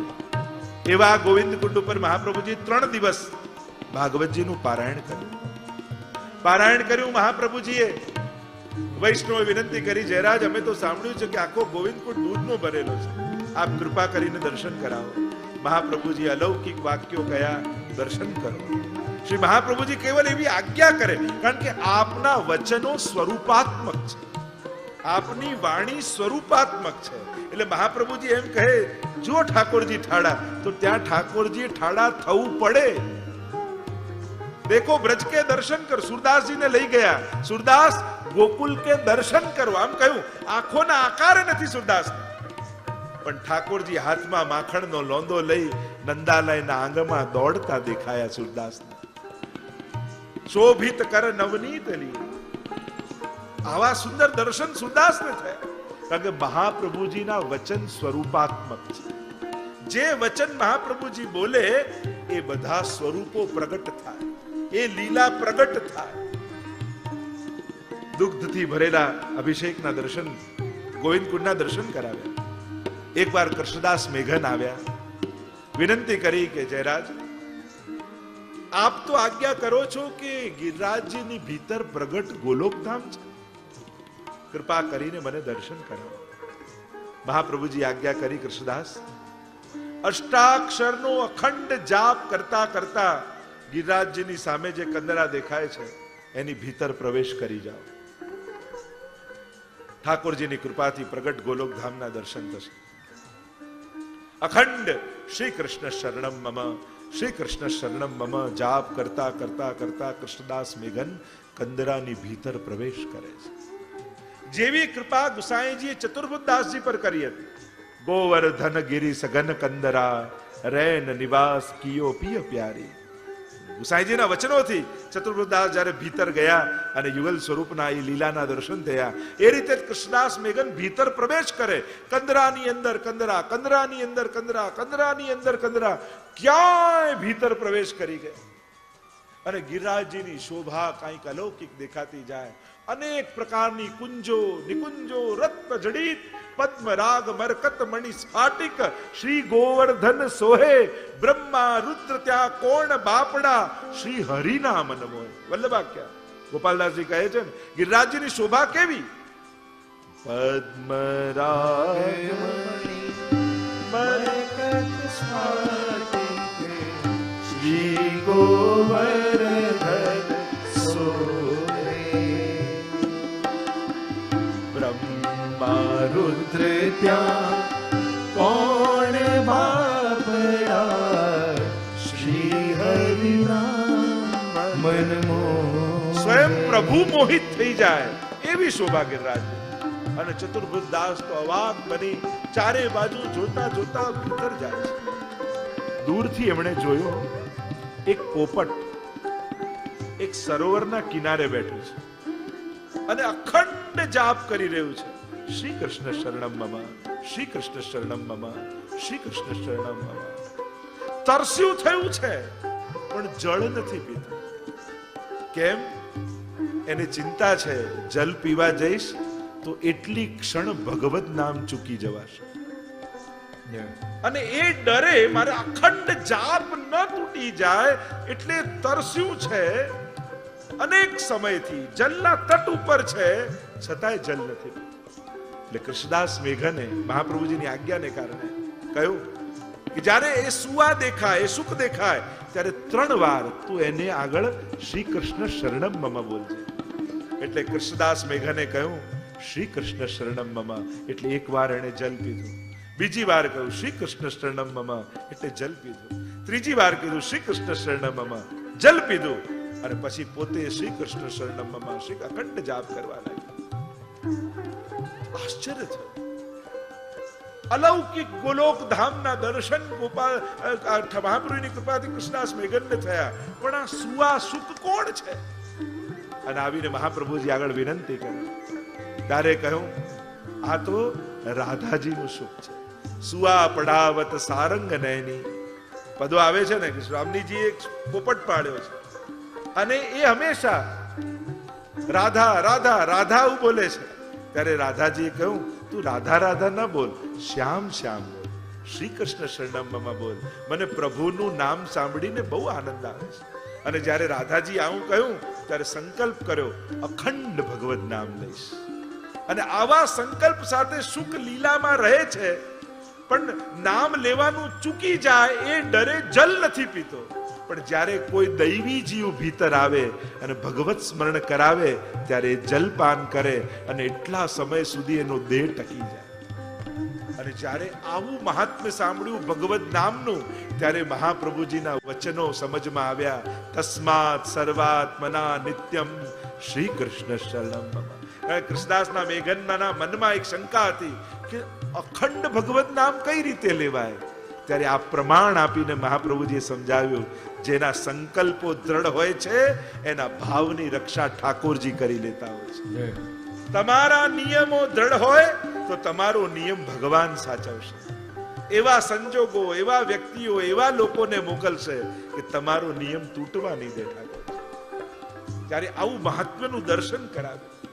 એવી આ સ્થાન એ આ ગોવિંદ કુંડનું સ્થાન છે જ્યાં મહાપ્રભુજી કૃપા કરી, કૃષ્ણદાસ મેઘન પર કૃપા કરી.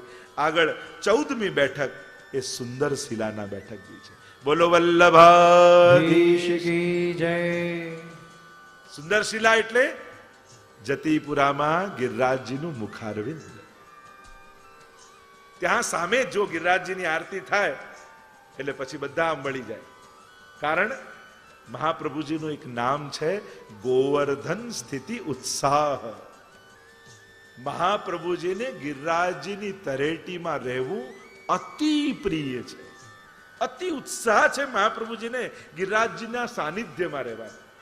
એટલે સદાય મહાપ્રભુજી ગિરિરાજજીની સન્મુખ બિરાજી અને અખંડ ભાગવતજીનો પાઠ કરે છે.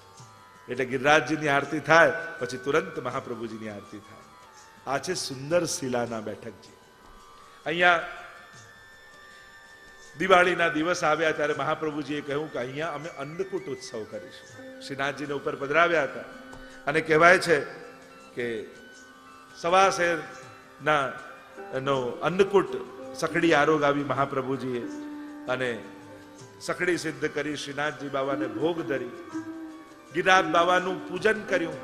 માનસી ગંગાના જલ આદિથી દુગ્ધાભિષેક કર્યા મુખારવિંદના અને શ્રીનાથજીનો સૌથી પહેલો અન્નકૂટ અહીંયા મહાપ્રભુજીએ કર્યો. દિવાળીથી મહાપ્રભુજી અહીંયા બિરાજ્યા. અહીંયા જ તો પ્રસંગ છે ને કે સેવામાંથી પહોંચી અનવસરનો સમય છે અને ગિરિરાજજીની તરેટીમાં જ્યાં મહાપ્રભુજીના બેઠકજી છે ને મુખારવિંદની સામે, તો મહાપ્રભુજી છીનક વિશ્રામ લે નિજ મંડલી બોલાય. એટલે અનવસર થયો ઠાકોરજીના આરોગ આવ્યા પછી શ્રમ દૂર કરવા માટે ક્ષણવાર મહાપ્રભુજી લેટ્યા છે, સૂતા નથી, આડા પડ્યા છે. આપણે કહે નમામિ હૃદયે શેષે લીલા ક્ષીરાબ્દી શાઈનમ. શાઈનમ પ્રભુ સૂતા છે હૃદય રૂપી શેષ ઉપર. સૂતા એટલે સૂઈ નથી ગયા, કેવળ લેટ્યા છે. પ્રભુ સૂઈ જાય તો પ્રલય થઈ જાય. તો અહીંયા મહાપ્રભુજી પણ લેટ્યા છે, પણ ક્યાં? દમલાજીની ગોદમાં. દમલાજી ગોદ કરીને બિરાજ્યા છે અને ગોદમાં મહાપ્રભુજી મસ્તક રાખીને લેટ્યા છે. એટલામાં થોડો સમય થયો, થોડી નિંદ્રા આવી હોય એવું લાગ્યું મહાપ્રભુજીને અને ઉપરથી છમ છમ છમ છમ છમ અને શિલાઓ એક શિલા બીજી શિલાથી થતા થતા અમારા ગોવર્ધનના તમારા શ્રીનાથજી બાબા પોતાના નુપુરનો રણકાર કરતા કરતા નીચે પધારી રહ્યા છે મહાપ્રભુજી પાસે. અને એ જ ક્ષણે દમલાજીના મનમાં એમ થયું, અરે શ્રી વલ્લભ હમણાં તો સેવા કરીને પોડ્યા અને જો ઠાકોરજી તો નટખટ છે, એમના નુપુરના ધ્વનિઓ કરશે, કિંકણીઓના શોર કરશે અને એ શોર ક્યાંક શ્રી વલ્લભના કર્ણમાં પડશે ને તો એમની નિંદ્રા તૂટી જશે, મારો સેવક ધર્મ જશે. અત્યારે હું ઠાકોરજીની સેવામાં નથી, અત્યારે હું મહાપ્રભુજીની સેવામાં છું. અત્યારે હું શ્રી વલ્લભનો સેવક છું, એટલે મારો પ્રધાન ધર્મ તો શ્રી વલ્લભની સેવા, એમના સુખને વિચાર કરવાનો છે. અને જો એ ચૂકી જવું તો મારો સેવક ધર્મ જાય. એટલે દમલાજીએ અવાજ ન કર્યો, ઈશારાથી હાથ આમ ઠાકોરજીને કર્યો, ત્યાં જ ઉભા રહી જાઓ, મારા વલ્લભ પડ્યા છે. અને જ્યાં આવો હાથ કર્યો એટલે ઠાકોરજી સ્તબ્ધ થઈને ઉભા રહી ગયા. આમ ને આમ ઠાકોરજી ઠાડા રહી ગયા કે વલ્લભ ક્યારે જાગે ને હું નીચે ઉતરું. ઠાકોરજી વલ્લભીઓની આજ્ઞાને પણ ટાળતા નથી, ભગવદીઓની આજ્ઞાનું ઉલ્લંઘન કરતા નથી.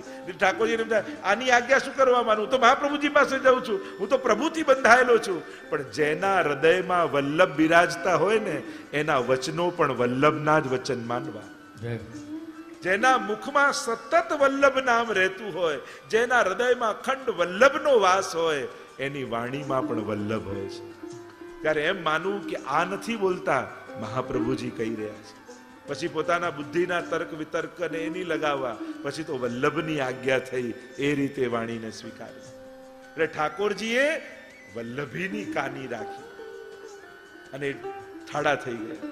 એટલામાં થોડી ક્ષણ થઈને મહાપ્રભુજીના નેત્રો ખુલ્યા, કારણ કે રણકાર કણમાં તો પડ્યો હતો અને જુआ તો શ્રીનાથજી બાબા પર્વત પર ઠાડા છે. અરે બાબા દૂર કેમ ઉભા છો, અહીંયા પધારો પધારો આપ. અને છમ છમ છમ છમ છમ છમ કરતા શ્રીનાથજી બાબા નીચે આવ્યા અને શ્રી મહાપ્રભુજીની ગોદમાં આવીને બિરાજી ગયા.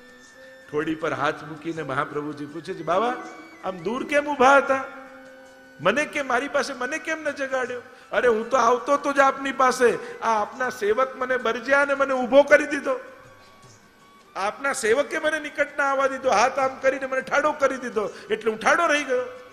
અને મહાપ્રભુજી નારાજ થયા, ક્यों દમલા, તું ઠાકોરજી કો ક્यों રોકે? એમને કેમ ત્યાં ઉભા રાખી દીધા? એમને રોકાય? આ તો પ્રભુ છે, પ્રભુના સુખનો વિચાર કરો. દમલાજી હાથ જોડીને કહ્યું, શ્રી વલ્લભ હમણાં હું ઠાકોરજીની સેવામાં નહોતો, આપની સેવામાં હતો. અને આ ક્ષણે જેની સેવામાં હોય એના દાસ બનીને રહેવાય. મારે તો આપના સુખનો વિચાર કરવો જોઈએ, કારણ કે જો આપ જાગી જાઓ તો મારો સેવક ધર્મ જાય. અને મહાપ્રભુજી નારાજ થયા, ઠાકોરજી સાથે આમ નહીં કરું.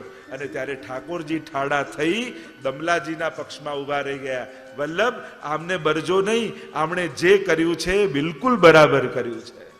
કારણ આ આપની સેવામાં હતા એટલે આપના સુખનો વિચાર કરવો એ જ આમનો પહેલો ધર્મ. એટલે એમણે તો એમનો સેવક ધર્મ નિભાવ્યો છે. આમ કરીને દમલાજીનો પક્ષ લીધો. અને ત્યારે મહાપ્રભુજીએ કહ્યું, દમલા, તે ઠાકોરજીને શ્રમ કરાવ્યો તો તને 10 જન્મનો અંતરાય થશે, ફરી લીલામાં પ્રાપ્ત થવા. પણ આ તો પ્રભુની લીલા હતી. દમલાજીની સ્થિતિ રહે તો આખા પુષ્ટિ માર્ગની સ્થિતિ રહે. એટલા માટે મહાપ્રભુજીએ 10 જન્મનો અંતરાય દમલાજીને આપ્યો. આવા અનેકવિધ પ્રકારના પ્રસંગો આ સુંદર શિલાના આ બેઠકજી પાસે આ બધા પ્રસંગો બન્યા છે. તો આ સુંદર શિલાના બેઠકજીમાં વિરાજતા મહાપ્રભુજીને વંદન કરીએ. બોલો વલ્લભાધીશ કી જય. અને હવે સમય પણ થવા આવ્યો છે, પણ આજે આપની યાત્રા થોડી શીઘ્રતાથી રહી. છેક 3જા બેઠકજીથી લઈ અને 14મા બેઠકજી સુધી આપણી યાત્રા થઈ. અને એમ કરતા કરતા આપણે 84 બેઠકજીની યાત્રા કરીશું. તો આજની કથાને વિરામ આપતા બોલો ગોવર્ધનનાથ કી જય, વલ્લભાધીશ કી જય, શ્યામ સુંદર શ્રી અમને મહારાણી કી જય, ગોપાલ લાલ પ્યારે કી જય.